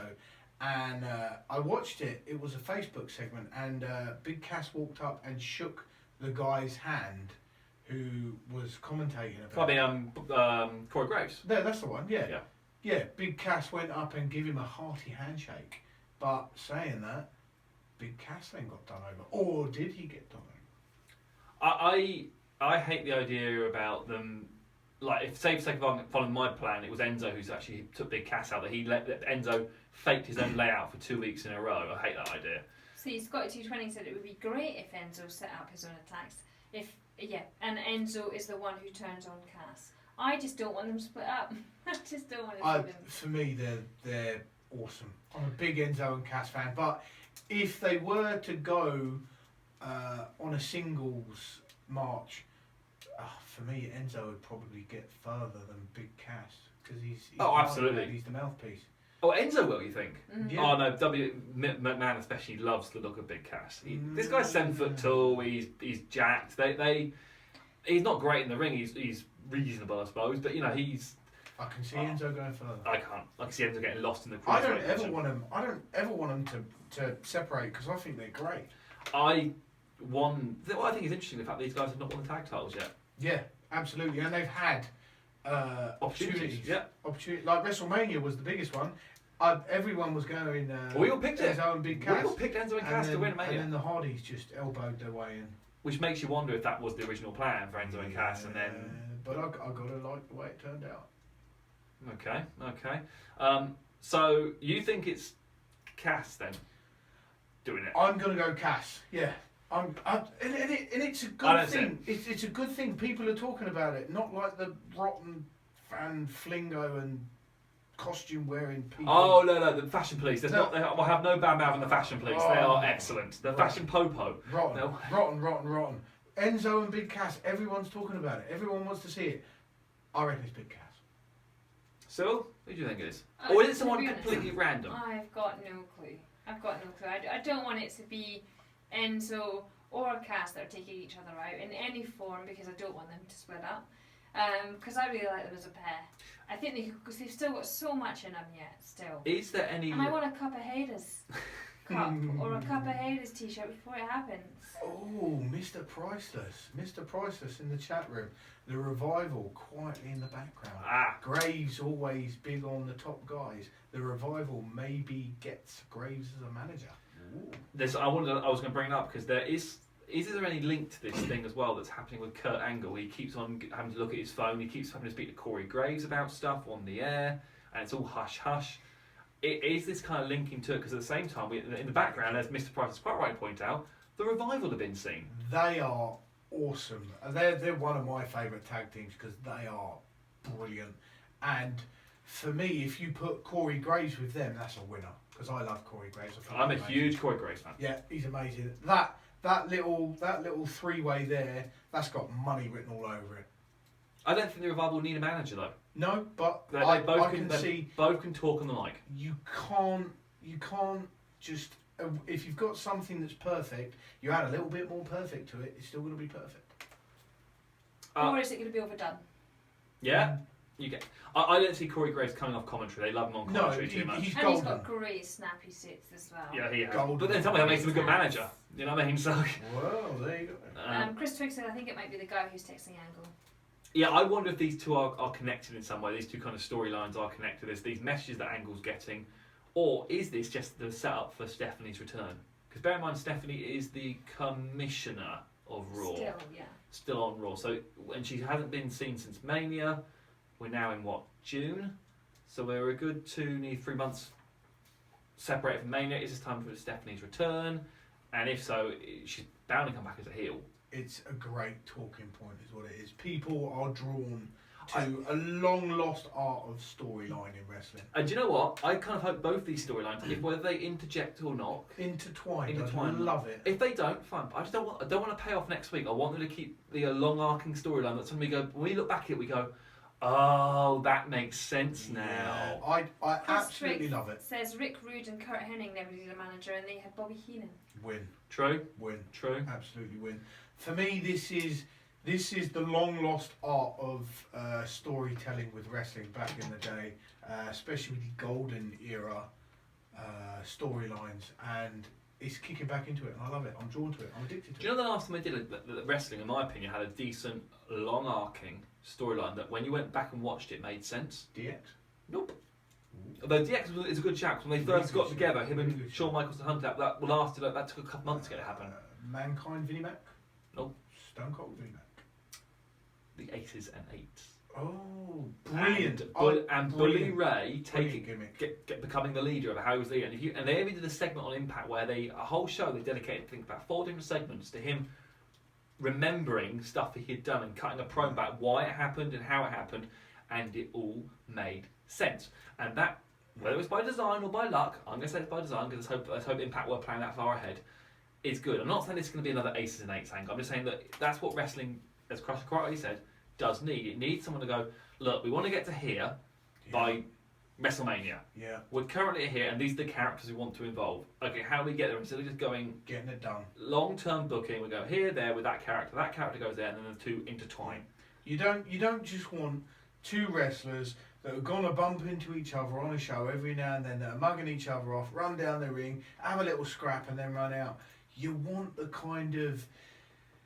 It's almost a soap opera kind of thing, isn't it? It's kind of... I don't want matches put together because, I bumped into you in a hallway. Yeah. Who are you looking at? Yeah. Right, that's it. I'm going to put you in a dumpster. Do you remember the... I remember not. The Kane Jericho feud back in 2000, I think it was, or 99, 2000. Do you know how it started?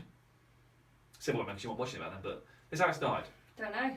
Jericho was walking down the corridor with a cup of coffee in his hand. He bumps into Kane. Spilled some? He spills coffee on Kane and then goes, whoops, sorry champ. It's not like it would do any harm anyway because Kane's already scarred, remember?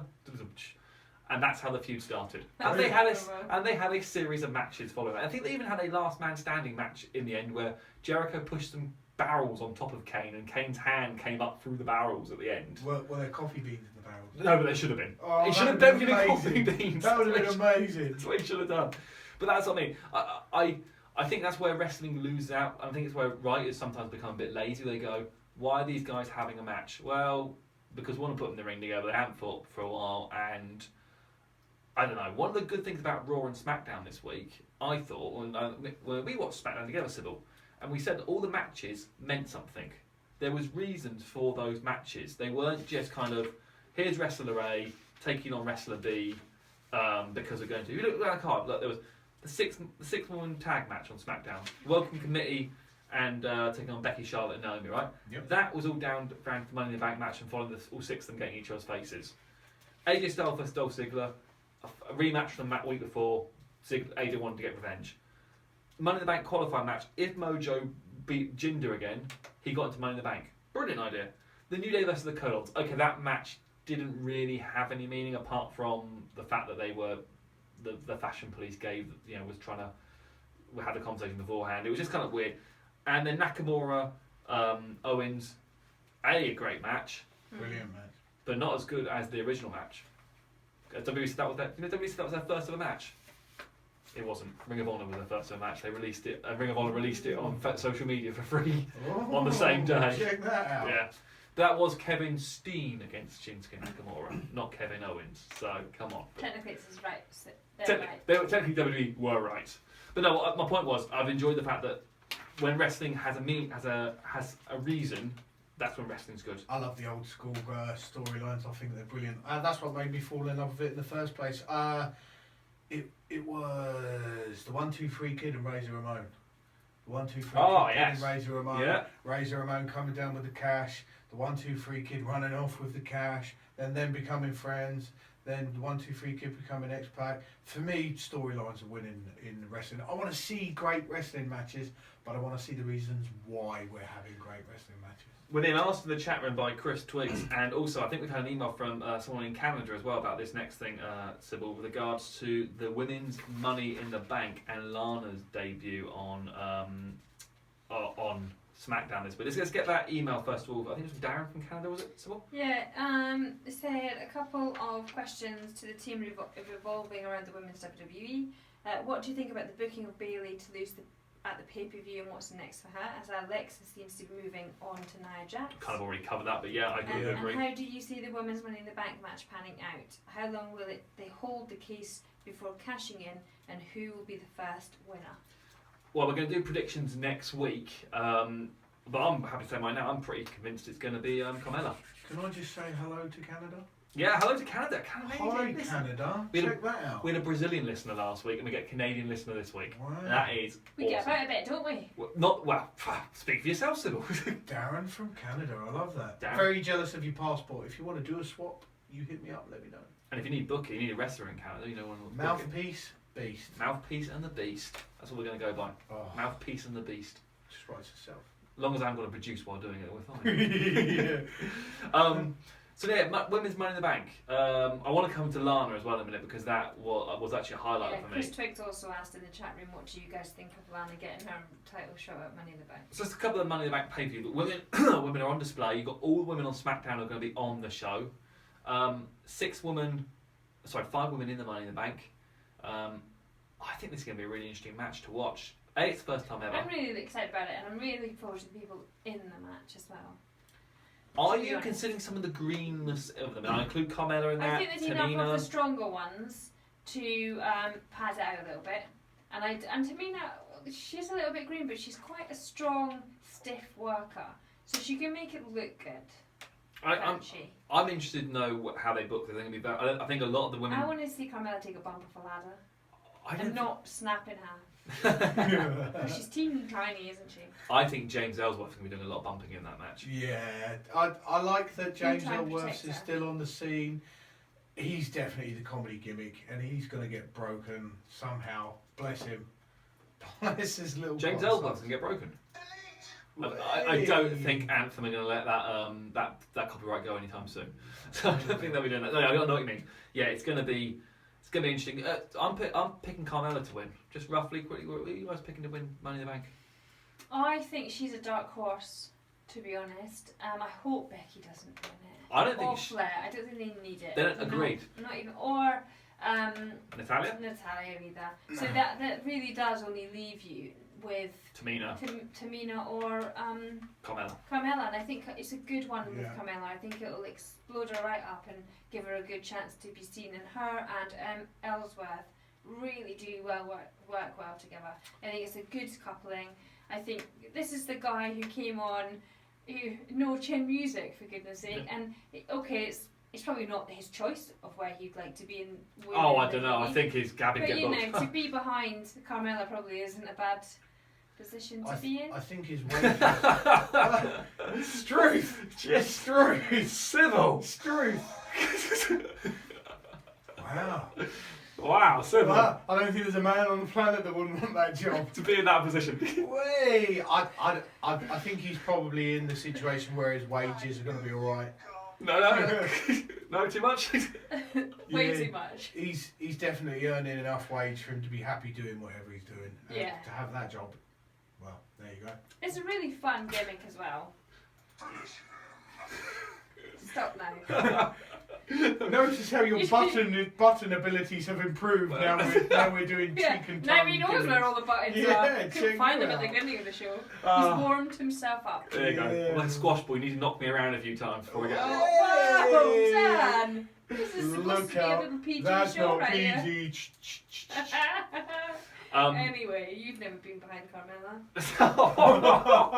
Check you out. Right. Oh, yeah. So, anyway. Anyway. So, now we've got a load of it. Let's see. Sticking with SmackDown, Lana's debut. Or re-debut. Brilliant. Awesome. I was Loved not it. looking forward to this, I Loved have to it. say. I thought, what on earth? And when you saw the dancing, I was like, oh God. But she is very good, and I really enjoyed her coming up to the ring, and I enjoyed her facial expressions. I enjoyed Get a grip, Cybil. the whole segment. Brilliant. What did you think of the Talking Smack segment where she had to do the whole thing in character with the accent and had to be completely improvised? I thought she was brilliant in it as well. I thought Talking Smack was actually probably better than the actual in ring. Have you lost it, Cybil? Do you know, I love watching Lana and Rusev do their videos on, I think it's Instagram that they do. Yeah, they do a lot, yeah. live. And one of the funniest things for me, and I'll watch them because I love them, is Lana answering the question of what happened to your accent. Just every time they do a video, she goes, yes, we've covered the accent question, move on. They do, but the accent is back in full effect. And if you saw brilliant. Talking Smack, She's it was brilliant. worth checking out just for that. It was really, really good. But interesting. So her first match, by the looks of things, is going to be at the pay-per-view against Naomi for the women's title. Do you job her out in her first match, or do you put the title on her? Because I don't think she's strong enough to put the You title on. have to chop her out, don't you? You have to. Well, you put the title on her. What if we had a little outside interference from the big man? Rusev, well, yeah, he was meant to be coming back, wasn't he? And then that promo got dropped. He was going to come back, and then they changed gears and went with Jinder. You get him coming in and getting involved in it somehow. So then you still put the title on Lana. Well, there you go. Or do you use the cash-in? Go back to Darren's question from Canada on email with regards to the cash-in. Do you get the women, your Money in the Bank, say the women's Money in the Bank kicks the show off, Yep. then halfway through the show you do the women's title match, Oh, and they cash in and it becomes a triple threat. Oh.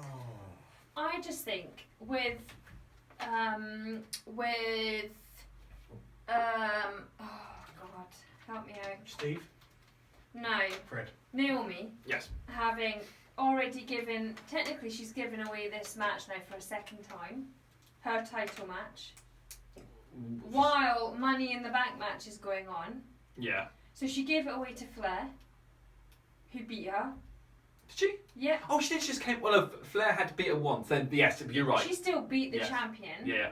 And then the next week she went against the champion. Yeah.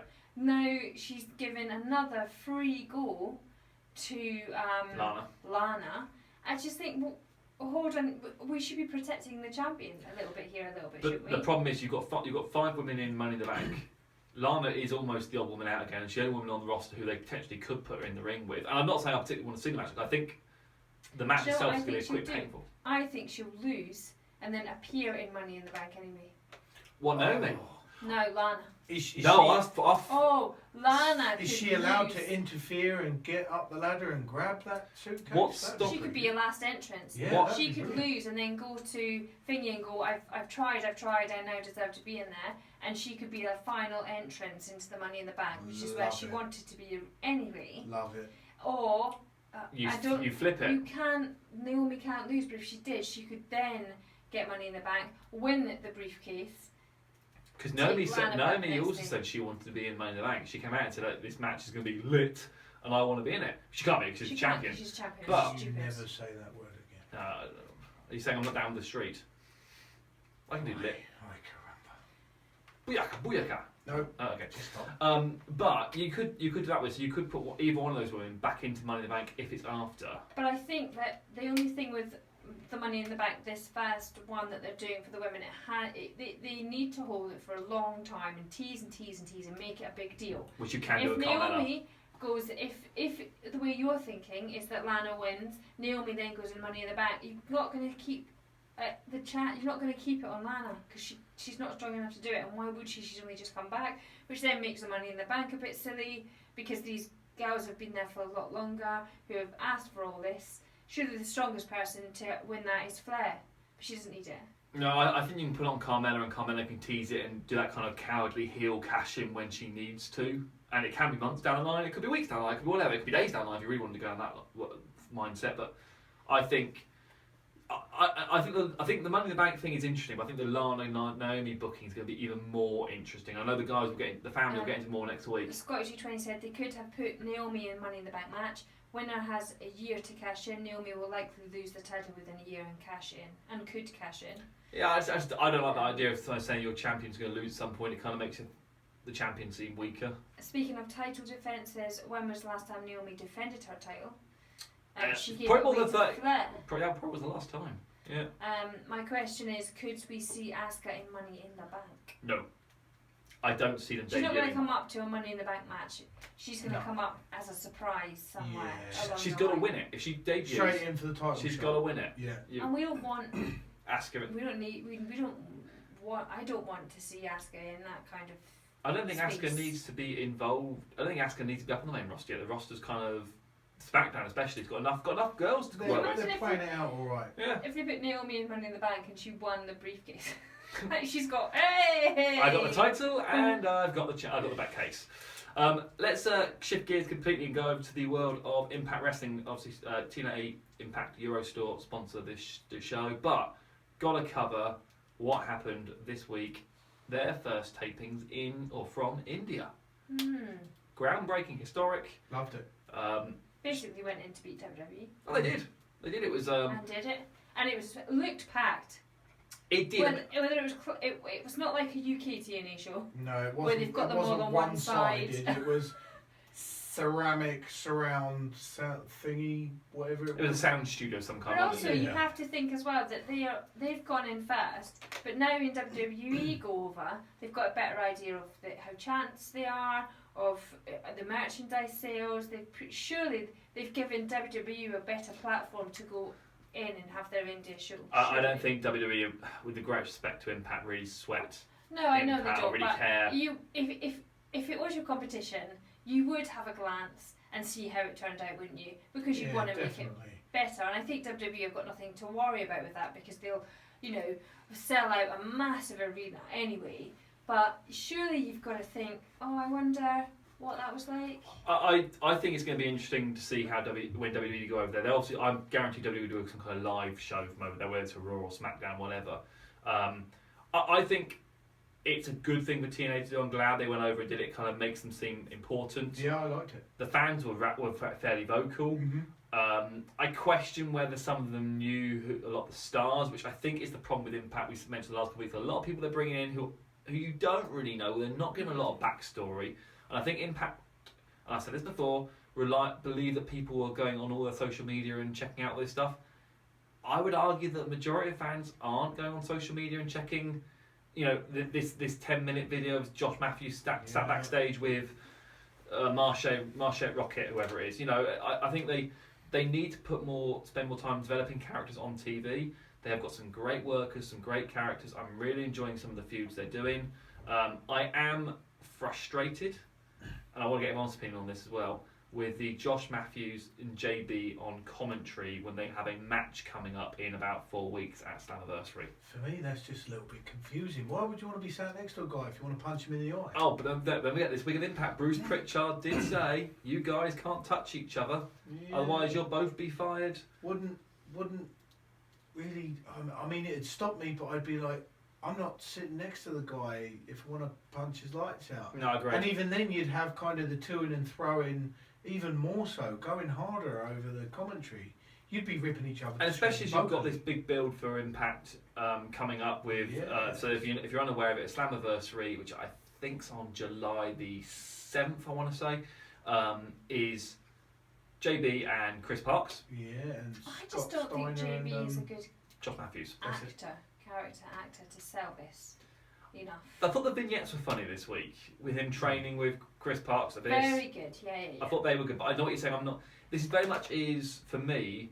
Josh Matthews is really playing it like hit me, really annoying him.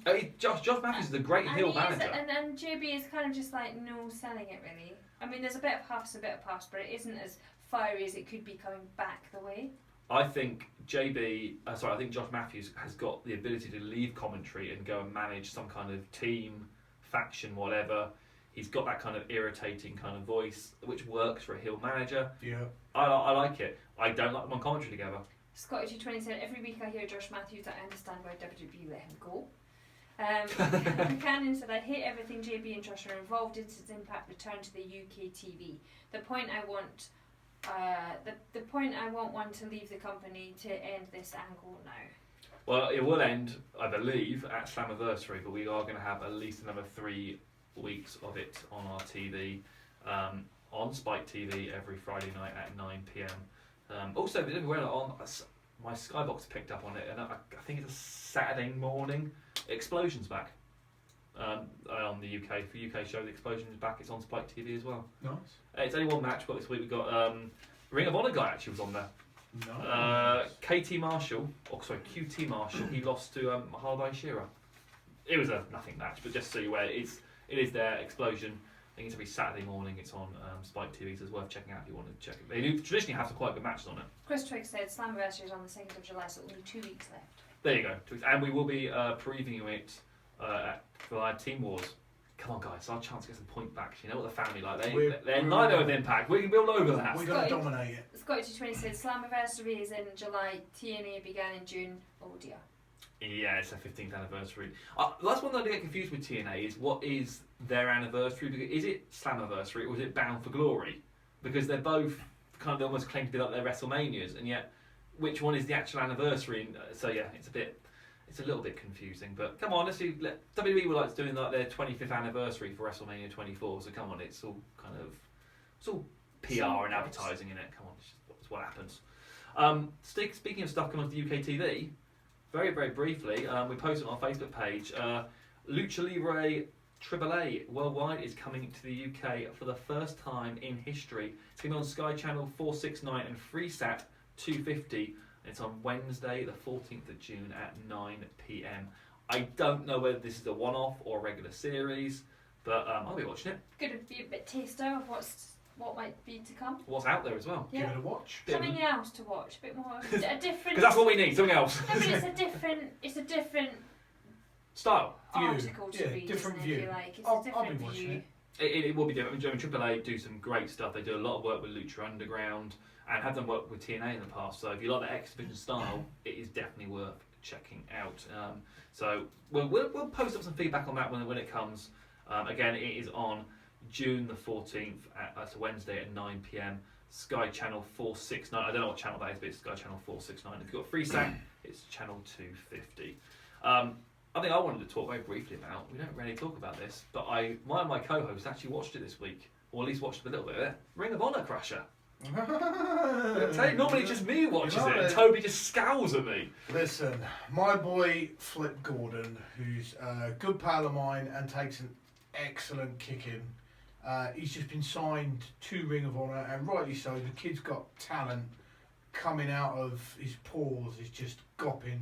And yeah, I thought I'd tune into Ring of Honor, and I think this is the first time I've watched Ring of Honor, which is surprising with the talent that they've got over there. I mean, I watch snippets of it from Facebook because Ring of Honor is always doing that. But yeah, I plugged in and I watched a bit of Ring of Honor. I watched it as well this week. I watched all of it, and I would actually go by saying it's probably one of the best shows I've seen this week. Yeah. Really enjoyed it. I know you only saw the War Machine match. I saw the tag, yeah. I saw the tag. Little bit mixed feelings about it, if I'm being honest. It was a little bit almost surreal, crazy, kind of the opposite of a I don't want to say typical British indie show, because there's nothing typical about a British indie show, but it was pretty much, let's see what big moves we can do and get away with in the next 10 minutes. It was.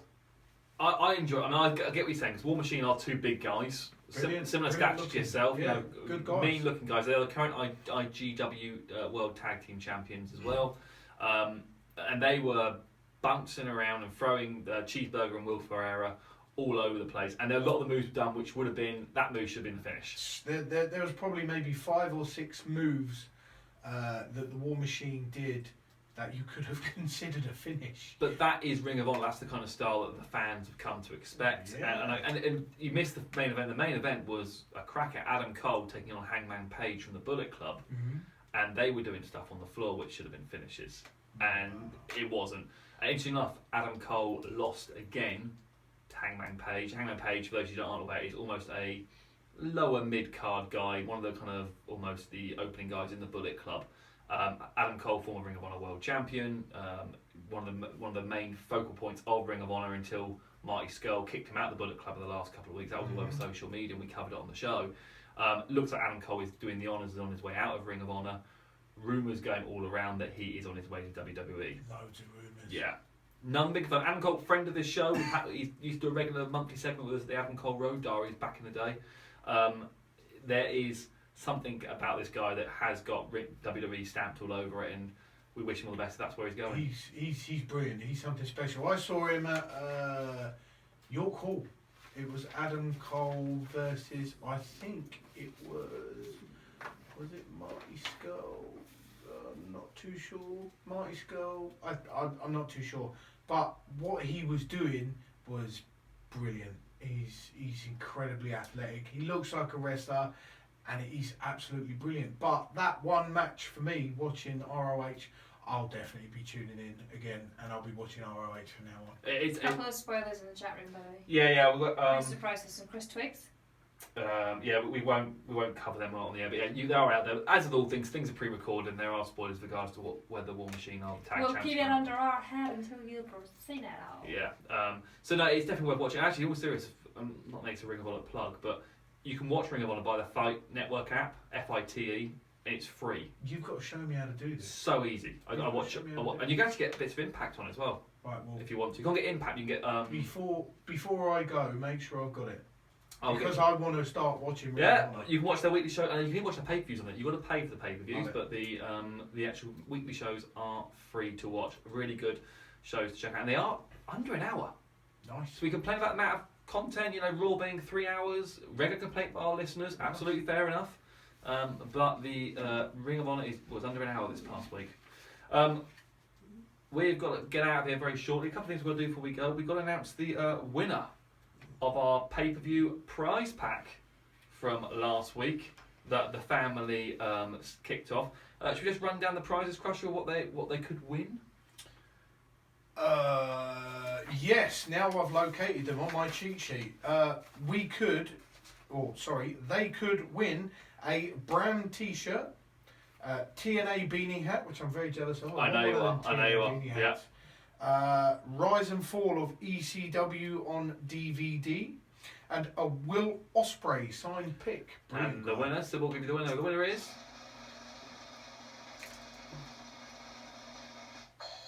It's Joe Berg from the chat room. We're one of our live listeners win. Congratulations, Joe Berg. I assume that's a guy, Joe Berg. You have 1 week to send your name and address to studio at Top It's Wrestling spelled Show. like a girl, J-O, so maybe it's a girl. Are you a boy or are you a girl? Do you know, they are one of the people in our chat room who barely say anything. But that's fine, you haven't got to talk. Send your feet pics to Dan, and Dan will decide whether you are male or female. At studio@TWSRadio.com for your to get your prizes. We need your name 1 and week. address. 1 week, as always. Next week, we will have another prize pack. Ooh. It's another busy week with TWS. We've got a lot to cover next week. Just some of the stuff we're going to want your feedback on next week. Raw coming up. Lesnar returns. Again, we've already covered this. I don't want him touching Joe, but it'll be interesting to see what happens with that. Can't wait to watch that. Also announced literally today on Facebook, you're going to get a tag team title match on Raw. The Hardys have revoked, is that the right word? Or invoked their rematch clause. They're going to go against Sheamus and Cesaro. Sheamus and Cesaro, the Raw tag champions now, going against the Hardys. Quick predictions for the team. Are the Hardys It's a winning? loss for the Hardys. Not winning the titles back then. Let's not play hot potato with the tag Let's champ. keep them strong. Kind of agree. Sticking with predictions, actually, Impact's coming up this week. Again, the second show from India. I generally don't know the spoilers of this, but I'm really looking forward to this match. Low Key defending the X Division title against Sonjay Dutt. Two guys. Major injuries there as well. Yes. Did you see Low Key's eye? Wow. Ouch. That was the looked- ring rope, wasn't it? When he dived. It I wasn't don't just think- Loki's eye, it was Sonjay Dutt. Sonjay Dutt. Sonjay Dutt's one is a storyline injury. Yeah, I don't think low-key It didn't bladed. look like a storyline injury to me. I don't think he was juicing or blading there. I think that was genuinely. I think he caught his head in the an ropes. Injury. Yeah. I generally don't know, but title to change. I've not seen any spoilers. I would hope not. I I'd don't like- think Sonjay's I'd like low-key to win it. I think they're going to put on Sonjay. He's in their world. He's a hometown boy from India. I can see them putting the X title. I generally don't know. Be interested to find out. You also got the Josh Matthews sparring session this week on Impact. That'll be comedy gold if nothing else. Ring of Honor. We mentioned him earlier. You got a TV Championship match. Marty Scurll defending the title against Bushido from New Japan. That will be a cracking Come on, match. Marty. NXT Triple Threat match has been announced. It's an elimination match for the NXT Women's Championships. It's a rematch of sorts from TakeOver. Asuka will defend the women's title against Ruby Riott and Nikki Cross again. Again, I don't see the title changing hand myself. I don't know any spoilers because I know it's pre-recorded, but I still see Asuka keeping the title. Yeah, definitely. Moving over to the world of TWS. This coming Tuesday. So when you wake up in the morning, Crusher, what time do you get up? On Tuesday, Yeah. I'll be waking up at 10 to 5 in the morning. That is perfect, because do you know what? At 5 o'clock, I can't pick you up unless you've got a bag of Greggs or something no, like that. at 5 o'clock in the morning, Yep. we're going to release our exclusive interview with Bram. That is right, we got an exclusive sit-down chat with Impact Wrestling owns Bram. He talks about if he's still with Impact, his gimmick, his character. He plays Finish Him, he tells a few stories, and he answers #PineappleGate as well. I'm looking forward to it. I'm looking forward to it. Bram's my man. He's He's got to say no. And he'd had a beer at times, so it's definitely worth checking out. It's a great interview. Bram with a beer in him. Yeah, Excellent. not just me there, Lissy's there as well, as is Scott. So definitely worth checking out that interview. It's going to be available at the website TWSWrestlingshow.com or any podcast library and iTunes. Tuesday morning, 5 a.m. Plus, as we did with the Rosemary podcast, if you share or retweet this podcast and tag in at TWS Radio, you will be entered into a prize draw for a pram. For a pram. We're going to give a pram I away. thought you said perhaps, to be honest. Into a prize draw for a pram. No, you'll be entered into a prize draw for a Bram prize. I'm going to like and retweet, but I can't win anything. You can't win it, no. It doesn't matter. But you help spread the word, mate. Oh. So that will be available on Tuesday. Plus, keep it close to TWS Radio on social media tomorrow, because I'm hoping to announce another Total Talk, and it's a big name. That's all I'm saying. Me? Not Crusher, but you promised me another. You promised me another conversation with Crusher. I'm going to get you one. He's going to get us a conversation with I'm Crusher going this to get week. you one. I would have got you a few. Don't tell me the now. tour, but the wheels were coming off at some stages. Some venues weren't open on time, and oh god. But I had fun regardless. Must try harder, Crusher. I know. Next Sunday, the team are back. It's the family. They're back with a full Money in the Bank preview, including Team Wars. They'll have a new prize pack for you to be won as well. To be won, to Nice. win, To win. to win is the right. To win, to win. To win. Prize pack to be won. Plus, they will also let you know when you can hear the Johnny Storm interview that's coming up as well. Legend. So we have got interviews coming out of our ears. Do you know what? Former host once said to me, might as well kill off Total Talk. No one wants to do interviews anymore. Yeah. Who would have thought, eh? Anyway, so join them Sunday night, 7 p.m. UK time, 2 p.m. Eastern, in the chat room, TWS.com. Click on Listen Live for your chance to have your say on who's going to win what Money in the Bank, plus win prizes. It's going to be a busy, busy show as always. We're going to get out of it tonight. Should we go home? Mm-hmm. Before the dog farts. Full dog farts again. Cybil needs to know, like, she's got an exam tomorrow morning, so wish you all the best in your exam tomorrow, Good luck. Cybil. Cheers, Miz. Big day for Cybil. And we've got to get out before we get suffocated by the dog again. That's very true. That's chemical warfare. TWS loves you all. Thank God. You know, well, this TWS is a lot of things. We do visual stuff now. We haven't done the smell-o-vision. Smell-o-vision is coming.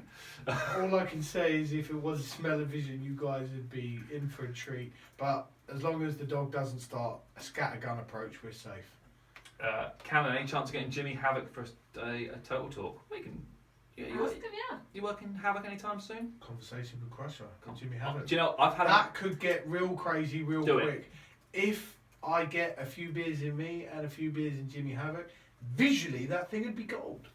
I'm going to hit him up on Twitter. Do it. I'm going to do it now. Do it. I'm going to do it now. Tweet him. We will retweet it. That's it. At TWS Radio. Tweet and tweet and tweet and tweet and Right. tweet. This is it. This is going out. I dare Jimmy Havoc to have conversations with Crusher. Not only to have conversations with Crusher, but we should have some sort of dare game and someone should be videoing it. We can video it via our YouTube channel at TWS Radio, There it is, Mr. Havoc. There's my dare. where you can now get all of our shows at TWS Radio on YouTube as well, which we shouldn't point out. So we're going to finish tonight with theme of the week.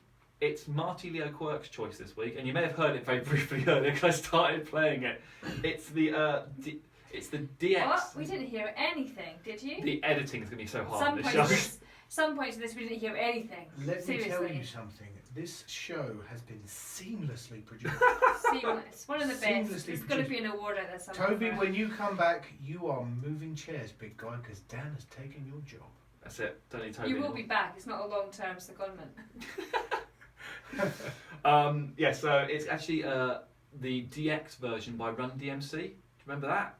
Classic alternative version of DX's song, the rap song. Didn't they headline Isle of Wight this week? Did they? Good friend of mine, Billy Wood, is representing them. Really? Yeah. Run DMC? Yep. Oh, wow. He's PR managing them. Well, they are. It all links in. It all links Everyone's going to retweet your Well done, tweet. Billy Wood. Yeah, I'm retweeting it. Oh, do you know what? Let's do it now. So what's your Twitter handle, Crusher, so everyone can get involved? It's Crusher Curtis. At Crusher Curtis. At Crusher Curtis. That's with a C. And I'm just about to tweet, I dare Jimmy Havoc to be on Conversations with Crusher, semi under the influence, with toys, to be taken on in some sort of dare game. And I'm just doing it now. There you go. At Crusher Curtis. That could be an over 18s. Might have to be. A little sub Well, on there. well, as you may have seen, Crusher Curtis does come with a PG-13 warning, saying that there might be some curse words, and I'd like to open the show with some examples of the curse words. To be fair, my Total Talk with Bran might have to go with a bit of a warning as well. He drops a few F-bombs. I love it. So anyway, that's available on Tuesday. We'll let you know about the conversation with Crusher as soon as Crusher records another one, but it's a great little show we're doing at TWS Radio at TWSWrestlingshow.com for more information. Cybil, any last words before we get out of here tonight, my dear? No. Oh, excellent. Crusher, anything from you, sir? This show has been A disaster, I'd Listen, say, an absolute disaster. This show has been almost a flagship of Total Wrestling Show, and the biggest star is by far Dex, with his with his flatulence being. Dexy Bex is Awesome. taking over this show. I've almost been euphoric half the time. Like, I swear I can see sounds now. Bottle that up and sell it to some hippies, because you will make some money real quick. We'll make a fortune. That is some psychedelic arse gas. Dex, you are the man. And we are the UK's #1. And we've won awards and everything. Who would have thought, hey, this whole show just needs... And Dexwix is the star. Absolutely. Can we have intro music for Dex that involves some sort of fart noises? I haven't got anything. You need to get on that. Like, this is for the next show. You need some sort of fart noise for Dex. Speaking of the next show, now we haven't played this yet, and I don't know why, but I'm going to play it now. As this show's gone to pot anyway. So next Sunday, the family's back. So you'll have Lissy, you'll have Scott, you'll have Kieran, and you'll also have their producer, Joey. Joey, ever hang around the gymnasium? Ever seen a grown man naked? Now tell me you don't know what that's from. Nope. You don't know what that's from? Nope. You don't know what that's from? Nope. Cybil? Scottish Train says Total Windshaw. That's not where it's from. No, I have no idea. Airplane. How did I not get that? Absolutely amazing Probably because film. I've never really seen Airplane. Great film. You know what? You know Brilliant the other thing I'm seeing with the young boy? Oh, Joey, who's called Joey. I love it. Listen. I love it. Joey, ever hang around the gymnasium? Ever seen a grown man naked? I Joey. think Joey does hang around gymnasiums a lot. I've heard he He's does jacked, isn't he? questionable changing romantics. That's what I'm saying. I'm just leaving it out there. Anywho, This show's been a complete disaster. I want to do it again. I want to do some more. Do you know what? We might find I haven't even recorded it. We might need to do it all over again. I'm out. I've got revision to do. That dog is out. If we've got to do it again, the dog is not staying. Thank you for sticking with us tonight, whether it is live or on podcast or on Facebook, YouTube, or Periscope at TWS Radio. We really appreciate it. Normal, sensible show will be back next week with the family. No, it's family. No, probably not. But Toby will be back in 2 weeks' time. So sensible. So the producing will be back to normal at that point. Apologies for tonight. Right, we are going to finish with Theme of the Week for Mighty Leo Quirk. I've been Dan Barnstall. She's been Cybil. I have. And he's been the big man, Crusher Curtis. And he's been the farting dog, Dexy Wex. And we've been the Total Wrestling Show. And thankfully, this show is show off. I'm gonna let the dog out. Please do. Wow. Please let that dog out. Go on. Right. Tweety Jimmy Havoc now. Go on. Go on. Go on. Out. Out. Don't kick him, you're live on. We are tweeting Jimmy Havoc now at Crusher Curtis. I'm going too close to the camera now. At Crusher Curtis, so make sure you retweet it. I want everyone to be in a selfie. Come on. Are we doing a group selfie? Yes. Come on. Let's get the cameras in there as well. Oh, that's not working.